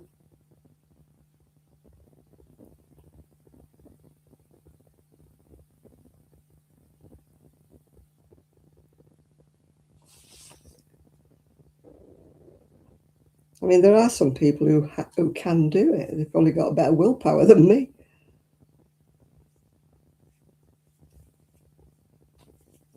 Yeah, I try if I've had a chocolate bar or something like that. I try not to have any, you know, more for a couple of days or something. But some people just don't take it seriously, you know. And it is a serious, or it can be a serious thing.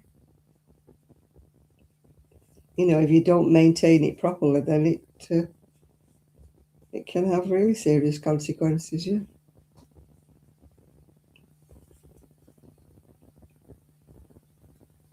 I love a sweet. I'm not saying I don't because I do, but I'm like, you shouldn't be eating these. So then I feel guilty then, so I probably don't eat anymore for a couple of days. I'm all right if I don't start eating. If I start eating sweets, then it's like a constant, you know, And I can't just eat one sweet, that's the trouble. I'm not happy till I finish the box or something, you know.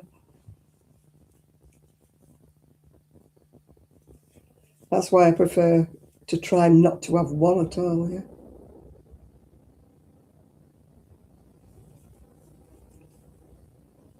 I can't cut out the sugar altogether. Well, I have sweeteners which are just as bad for you. They're not good for you at all. But I can't do nothing. I can't have anything. Can't have no sugar. I can't. Ooh. I tried it, but they say, oh, after a bit, you know, you get used to drinking your coffee without sugar. No, you don't. Well, I didn't anyway. I've tried it. It just tastes like poison to me when it's not got any sweeteners or sugar in it.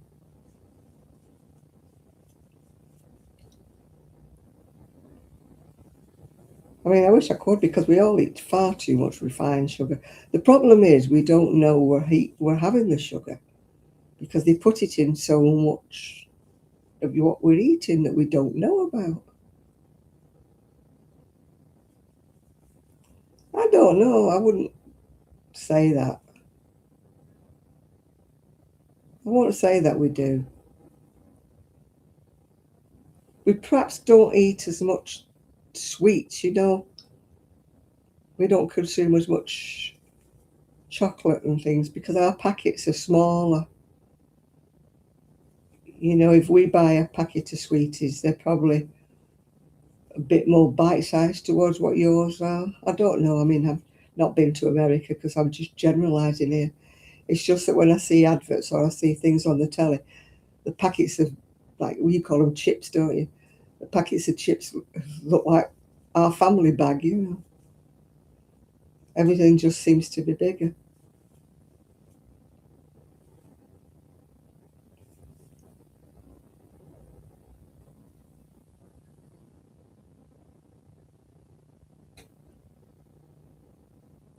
Yeah, I mean, white bread's got a lot of sugar. I mean, I don't think they actually put sugar in it. It's just that, you know, it does have sugar in it. Natural sugars, maybe? I don't know. But yeah, if I eat brown bread, it upsets me IBS. And yet, technically, it's supposed to be better for me than white. But it isn't with me. It makes me feel poorly. So, you know, how can you be poorly off something that's supposed to be healthy? Right, here we go now. Repeat it from repeat it 10 times in total. Right. As I say, we all try our best, but none of us are perfect. Well, I'm not anyway. 2, 3, 4, 5, 6, 7, 8.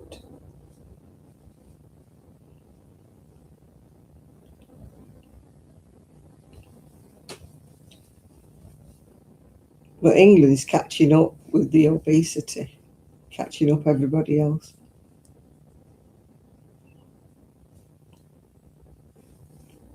I think at one time, you know, the Brits weren't anywhere near as big as some people in America, but now we're catching up. There's a lot of very big people over here.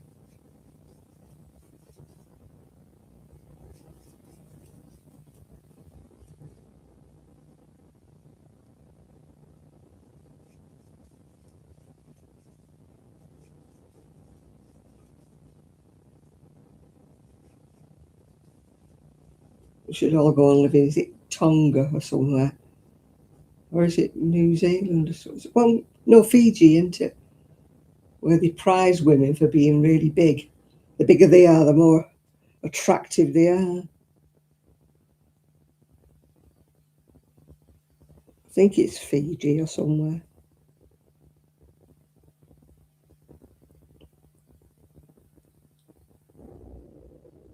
1, 2, 3, 4. Got to put that in.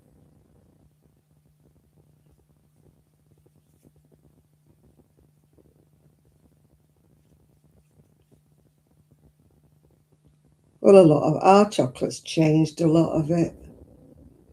They muck about with things, don't they? The manufacturers change ingredients and I think, like modern manufacturers are a lot to blame for people, being as big as they are. I don't think that people's habits have changed as much as the ingredients have changed. They're putting a lot of additives in and a lot of different chemically things in. We think I don't think we really know what the heck we're eating half of the time. If you read the labels, I mean, goodness gracious. If you read the labels, it's scary.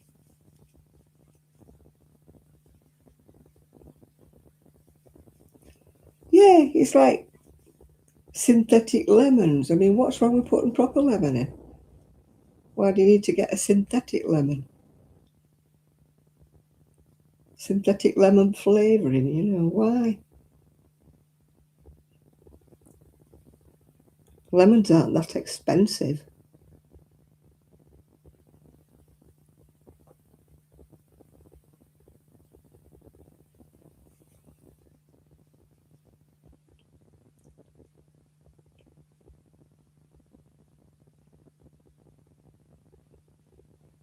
I dread to think what they had, Chris. I dread to think what on earth we're eating these days.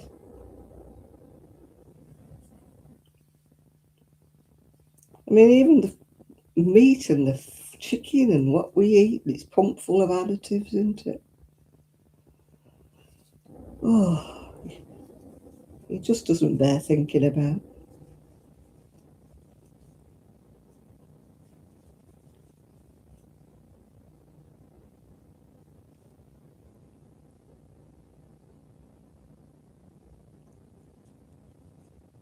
And in the US, I believe they bleach a lot of things.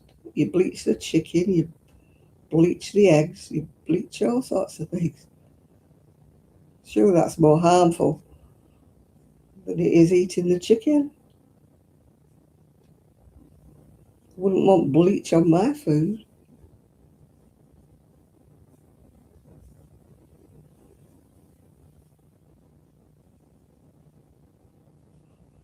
But as I say, we don't know what goes on behind closed doors when they build, when they're making things. We probably wouldn't. Yeah, our eggs are not refrigerated. I mean, yeah, we put them in. We put them in the fridge sometimes, but I mean, in the stores they're not refrigerated. Well, they never were in the old days. Don't know where this thing about putting things in the fridge comes from.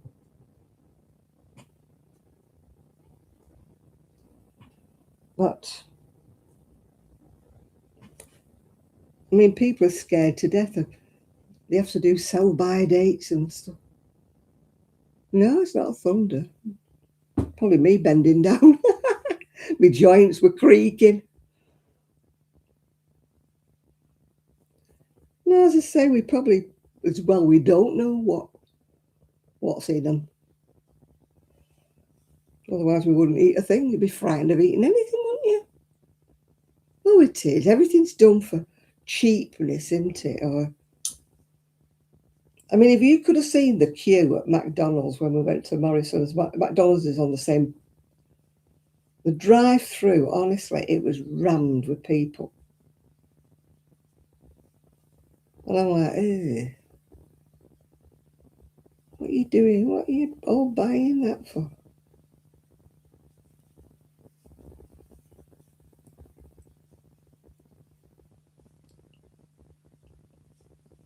Can't tell you when I last had fast food, unless you count fish and chips as fast food.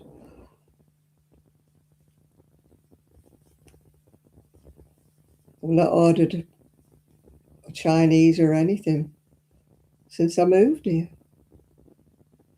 I mean, yes, I do have some kinds of fast food because we all eat ready things, don't we? Convenience food instead of cooking things from. I try my best to cook things from scratch, but when you're in a rush sometimes, or you've been out all day and you don't feel like cooking when you come back in. But I don't actually order, mail, what you call, phone up for a takeaway.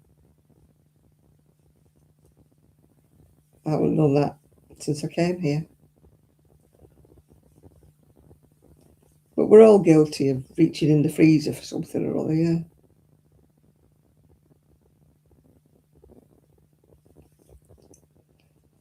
Well, we went to a fish and chip shop the other week. I mean, allegedly it was good, but I've got gallstones, so when I'd eaten part of mine, of course, it set my gallstones off. Well, I've got a chicken, and it'll do a couple of meals, and then what I'm going to do is put the bones, make stock, and then it boils any meat that's left off the bone, and then I'll make a chicken stew or something with it, yeah.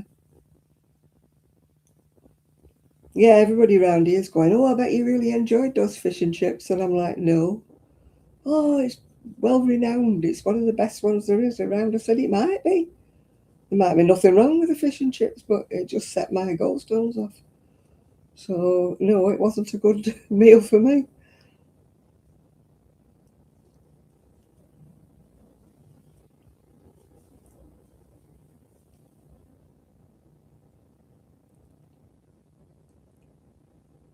I should have known because when I went to move the fish, it was grease on my fingers. I mean, the batter was crispy enough, but like, I just was just a load of grease when I moved it. I moved like that on my plate, and my fingers were just full of grease. I mean, it was crispy. It looked quite nice. And silly me ate some of it. It was like, oh, something like that.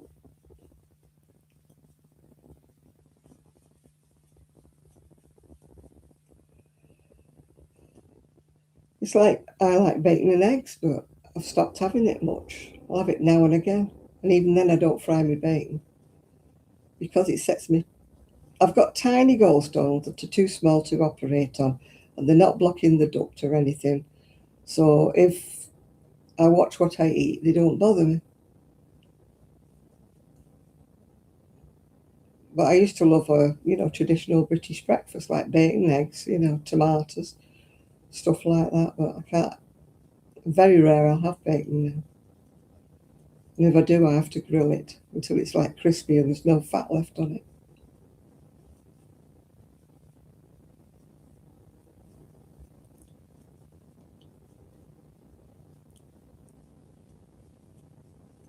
But if you go to a cafe and ask for breakfast, your bacon's practically pink. Looks like they waved it over whatever it was they cooked it in.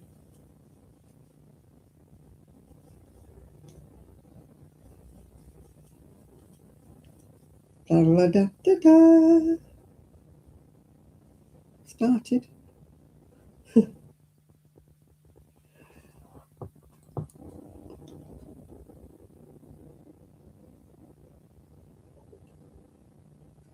Yeah, I've done that before, put bacon in the oven. I can't fry it because it's just too greasy, even though I don't put any extra oil in it. Well, it gets rid of the greases. I mean, bacon does create its own grease. I know, when you get older, things you never had before, like diabetes and gallstones, all these things are set to try us, aren't they?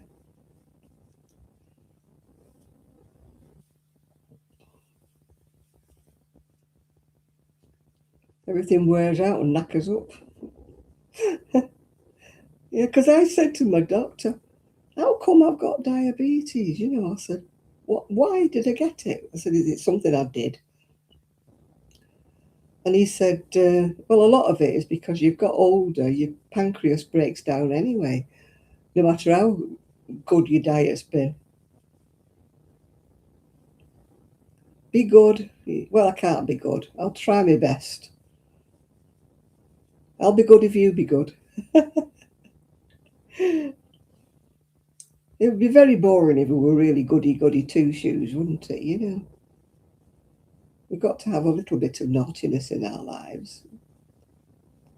Not too, not so that you do anything out of the law, but just a bit of naughtiness.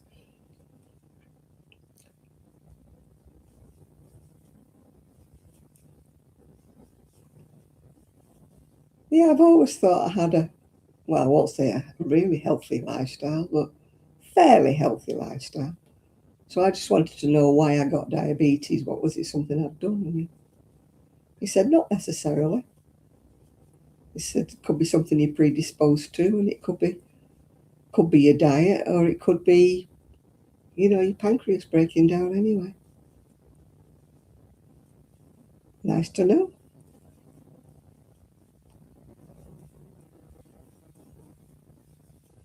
Well, I suppose we're lucky that we live in this day and age. I mean, you can imagine our great-grandparents got diabetes. They probably died. They probably didn't get it much, did they? Because they probably had no sugar to eat the sweet stuff.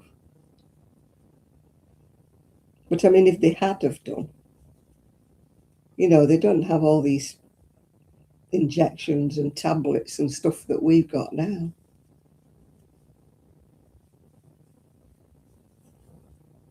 So probably didn't stay very healthy that way. But I mean, I know there was a lot of food about, but they just didn't eat as richly, did they, as we do now?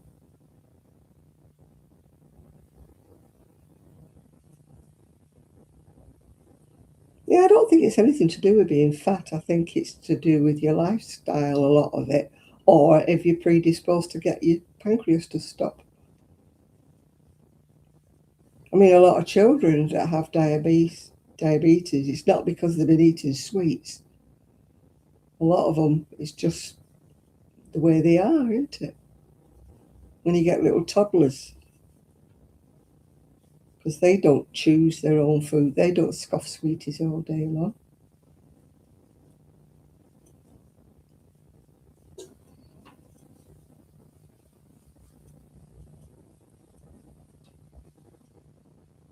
Two colours in. Only got about another 95 to do. 2 rows down. No, our relatives didn't eat processed food. They didn't have any.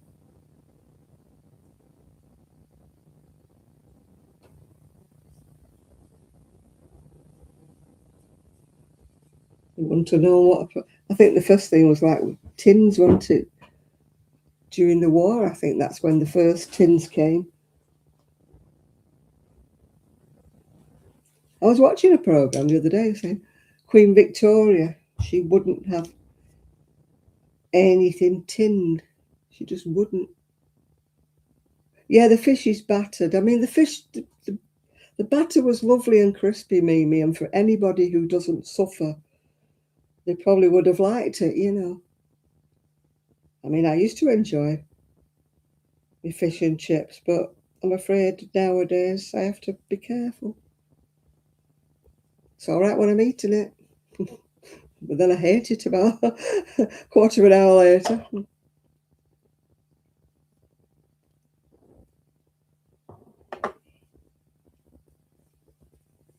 Yeah, traditionally it's battered and fried, the fish. So that gets me on 2 counts. The batter and the fry.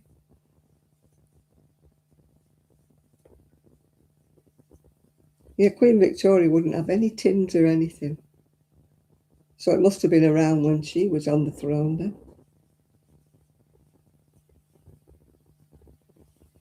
First time I heard of tins was like what they used to call bully beef. It was when there was no meat. They used to get the um, tins of corned beef, didn't they, from Argentina? They used to call it bully beef, didn't they? Because my dad used to say that in the war, like when the meat used to come over, a lot of it was horse meat, that came over from the Argentine.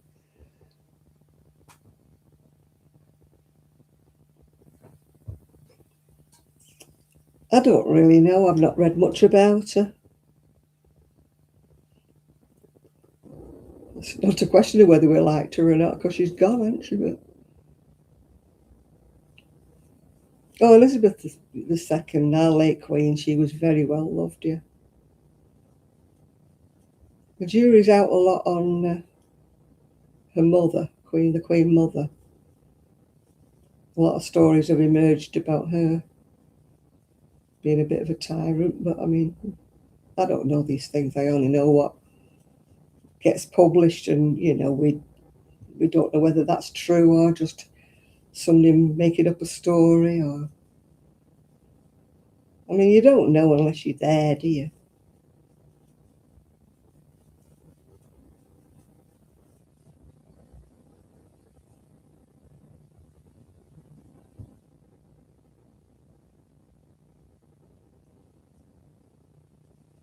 Well, everybody thought Prince Charles, as he was then, was a crank when he used to talk to his plants and everything.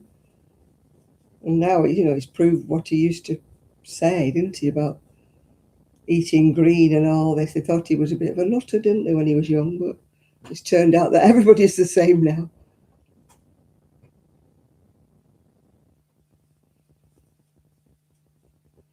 Yeah, I don't think we'll see the likes of anybody that's as well received as she was everywhere. I mean, nobody seems to have a bad word, really. I mean, some people don't agree with the monarchy, but it's got pluses and minuses as far as I'm concerned. I mean, they do bring a lot of tourism and everything like that to the country. If they weren't around, we wouldn't get as many tourists. I mean, like Buckingham Palace and places like that are a huge draw for anybody coming from abroad.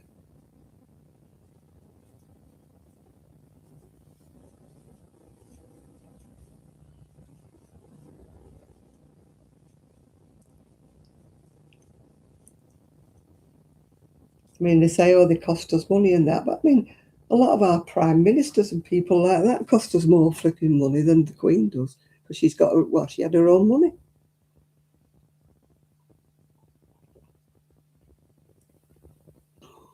Yeah, they're not supposed to have any political views. I mean, sometimes it creeps out with them, but they're supposed to be neutral, the royal family. As I say, it's got its pros, and some people hate the royal family, and other people love them. I mean, I've just been brought up with them, so they've always been here when I've been alive. So you just take it for granted that there's a royal family.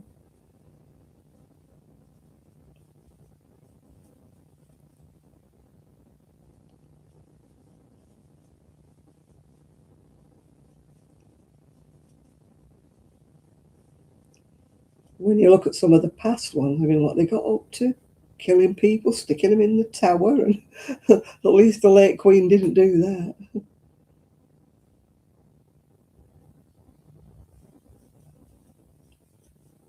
Yeah, I've grown up with the Queen, really, because I'd be about, what, 6 or 7, I think, when she was crowned, yeah. So there's always been, the Queen while I've been alive, if you know what I mean. And I was too young to remember, the Queen's father.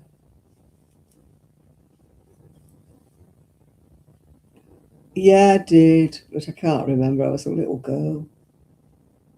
It was televised, yeah, a little screen, 9-inch screen in black and white. And there were no close-ups like there is now. I can remember thinking, oh, it was really, the closest you got to the Queen, she was about an inch high, yeah.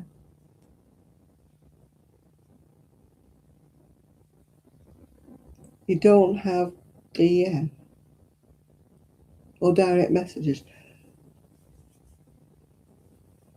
They stopped the messaging on YouTube a long time ago, didn't they? You used to be able to send a message privately to somebody on YouTube at one time, or am I remembering it wrong? But I'm sure you used to be able to send a message privately, but you can't now. It's perhaps because bullying and stuff like that. No, there used to be at one time, didn't there, though? It's probably to do with bullying and people being prats, isn't it? There's always somebody who wants to spoil it.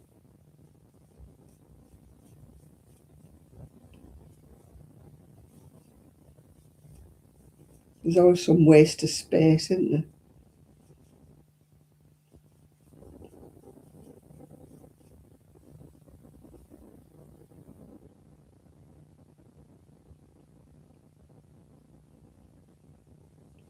Yeah, yeah. It's funny how we all started off with the same language, and yet it's all changed. You know, when it's gone across the pond, it's changed, hasn't it?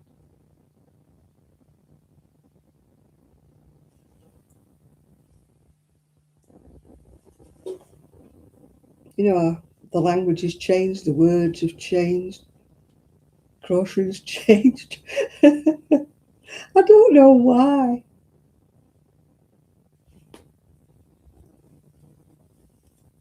Why it evolved that we have the same language, but it's completely different.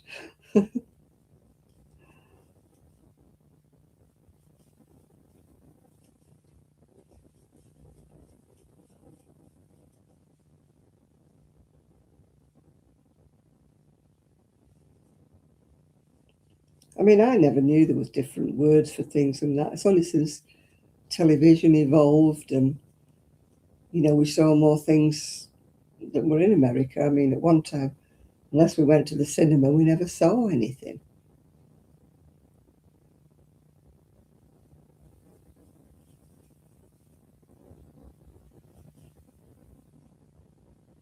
I always apologise, even when it's their fault, you know, because a lot of people don't apologise to me when they walk in front of them.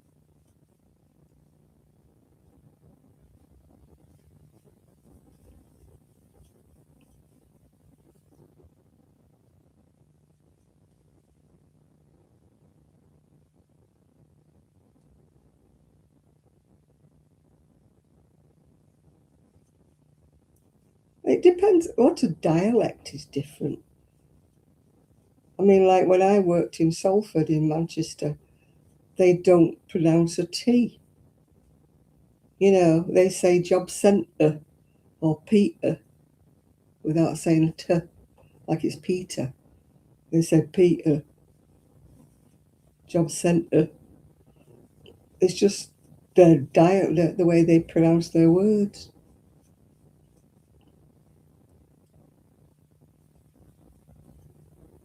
And some places in London, you know, if you say I'm drawing, they say they're drawing. Or a chimney, they'll say a chimbly. There's no B in it. It's just like a dialect way. Oh yeah, in Salford it's water. It's not water, it's water.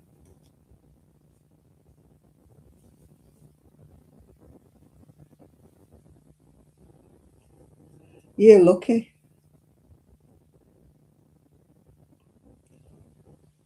I don't know where this diabetes came from. I don't want it. I didn't get it till I was 70 odd year old.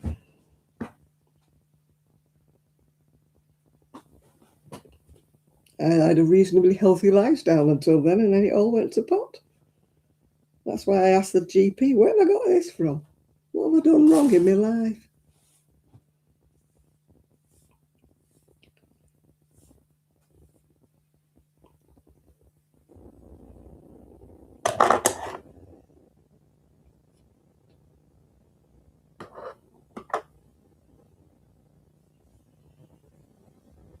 Oh, I love salad. I'm glad it's coming summer now. I bought the salad stuff. I'll be having salads this week.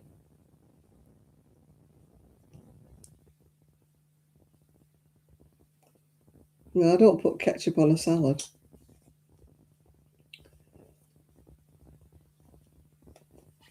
I don't don't really like ketchup on most meals, actually. I like it on chips. And when I used to have bacon, I liked it on bacon. But with salad, I prefer, mayonnaise or salad cream if I have anything. I don't like a lot of the salad dressings, the ones with the oil and that, like the French dressings, because they're very oily. I know it's olive oil and it's supposed to be good for you, but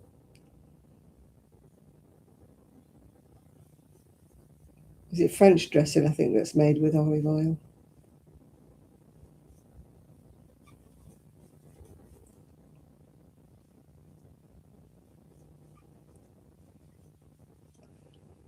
My wool is squeaking. Squeaky, squeaky, squeaky. I'm feeling really tired. I've been sleeping really badly all this week. Last night I had about 6 hours, I think. And the night before that I had about 6. But before that, hardly any sleep for about 2 or 3 days. I was really getting desperate. You lie there going, go to sleep, go to sleep. You try all the usual, milky drinks, keep your bed warm.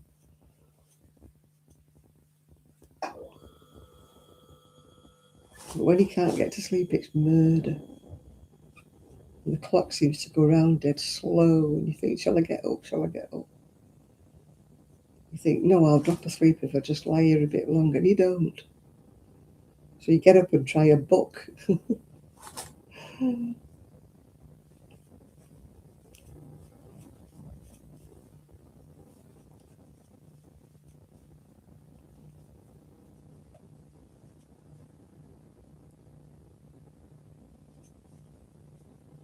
Yeah, I can fall asleep in my recliner. I can be dead, dead tired. Like now, I'm really, really tired. And yet I'll go to bed, and then I'll be wide awake. Oh, I don't like spaghetti bolognese.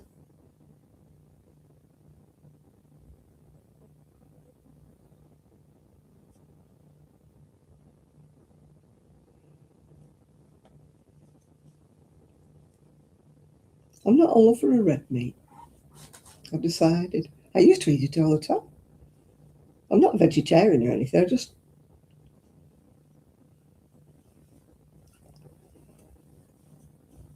And I won't eat burgers at all. I didn't really care for burgers, and then when all that mad cow thing came out years back, that just finished it for me. I thought, right, that's it. Not having any more burgers at all. I mean, I didn't eat many, many burgers, but I used to eat the odd one. But I wouldn't thank you for a McDonald's. All the times I have had McDonald's, I've either had a chicken burger or a fish burger.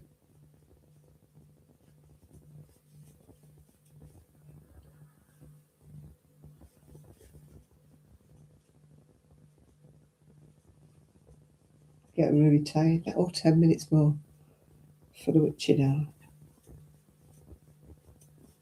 Then I'll be going to bed, bows. I don't have to get up in the morning. I've got no deliveries tomorrow. Oh, yeah, I do. Yeah, I do. But they put it in the box if I don't wake up.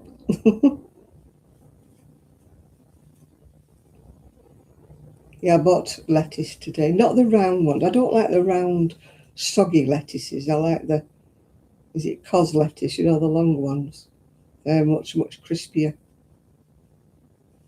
The other lettuce always seems a bit like eating blotting paper. I used to like pak choy, is it called? It's a bit more like a cabbage rather than a collie, but it's really good. Rather than lettuce, sorry. But it's really nice and crunchy, that.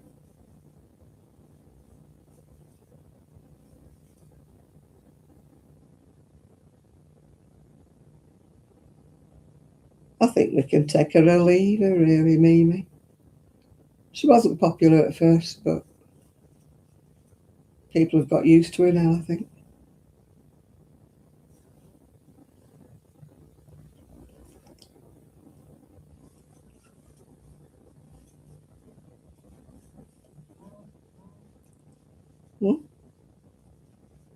The phone going zoop, zoop.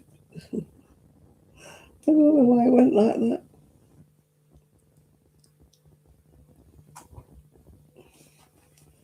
Why did it zip zip me?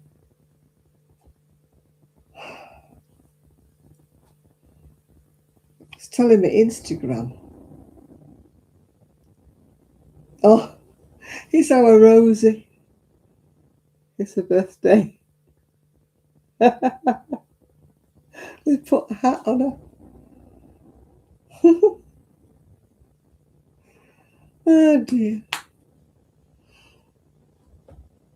I'm surprised she'll let him put that on her. She's not a very sociable dog. I'm surprised they managed to get a hat on her.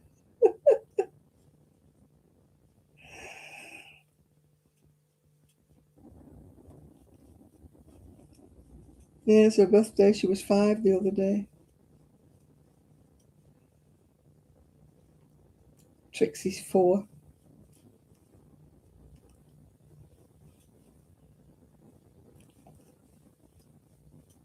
Trixabelle. I used to call her Piddlebum.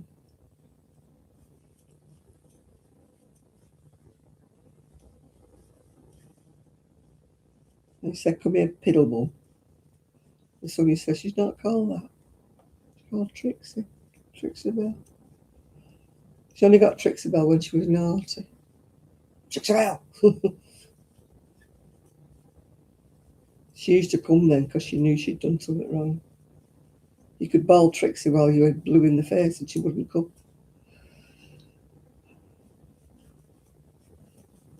The minute you shouted, Trixabelle, she thought, oh, better come in now, we've done something wrong.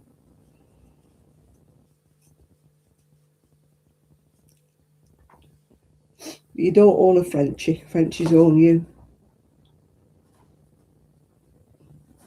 You tell them to do something and it's like, you're talking to me. Huh? Really? You want me to do what? Any other dog will come, you say, Rosie, come here, she'll come. Rosie, sit down. Trixie, come here. What? Trixie, sit. It's like you're talking to the wall, She's a character.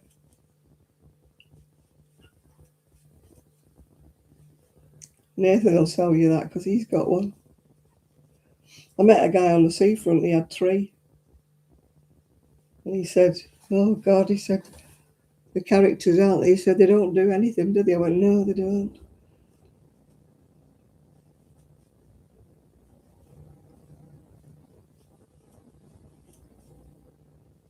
Yeah, we spent ages. I mean, she's been to classes and things. She's even got certificates to say she's passed her little classes and that. But when we talk to her, she's just like, you're talking to me. They're just willful, honestly. They're willful little creatures, they are.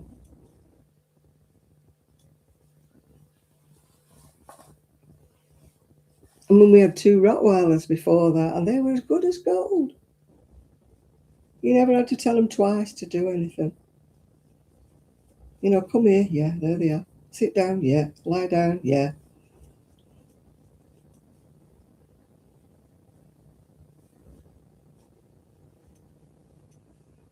No, our Rottweilers were brilliant. Absolutely. Did as they were told. No bother at all. Yeah, people are scared of them. I was scared when my son got the first one. I thought, oh my God, it's a big dog, and but she was lovely.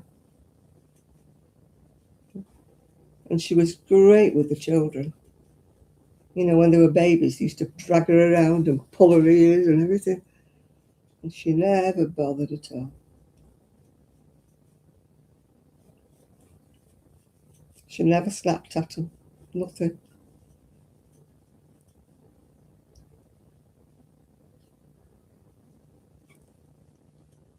She was really good.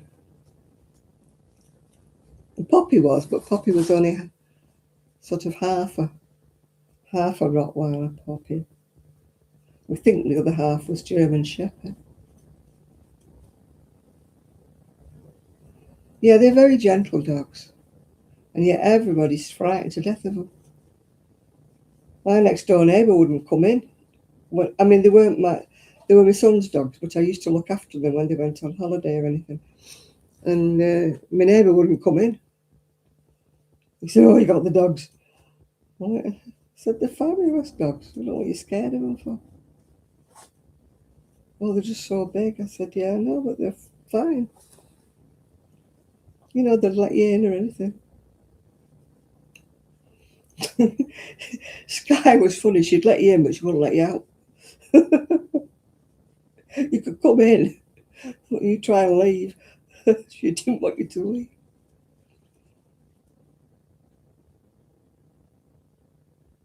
Our Rosie was the opposite, little Rosie. She wouldn't let anybody in. Relatives, didn't matter. She still wouldn't let me in. So when did she let me in? Right, it's 12 o'clock. It's time for me to go. I started the second. Oops. Can't take my hook out. Can't show you really. Started the second poncho.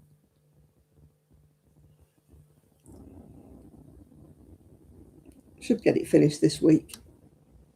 Then I've got to start. The little one's only small, so that'll be easier to do. She's 8, but she's only a tiny 8, so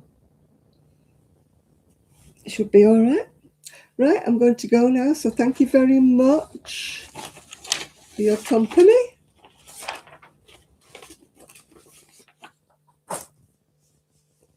Yeah, it took me ages to deliberate over the colours, but I think they look okay. I kept putting them out like that and putting them out like that and changing them and taking one out and putting another one in. It took me ages to decide which colours went together, but I think they're all right, those.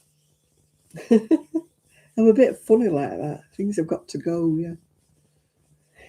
Right, thank you very much for your company. And I'll check if I've won the lottery, which I won't. I did win £30 last week, actually, on my lucky dip, would you believe? So I kept it in. So it'll pay for my ticket for next time, yeah.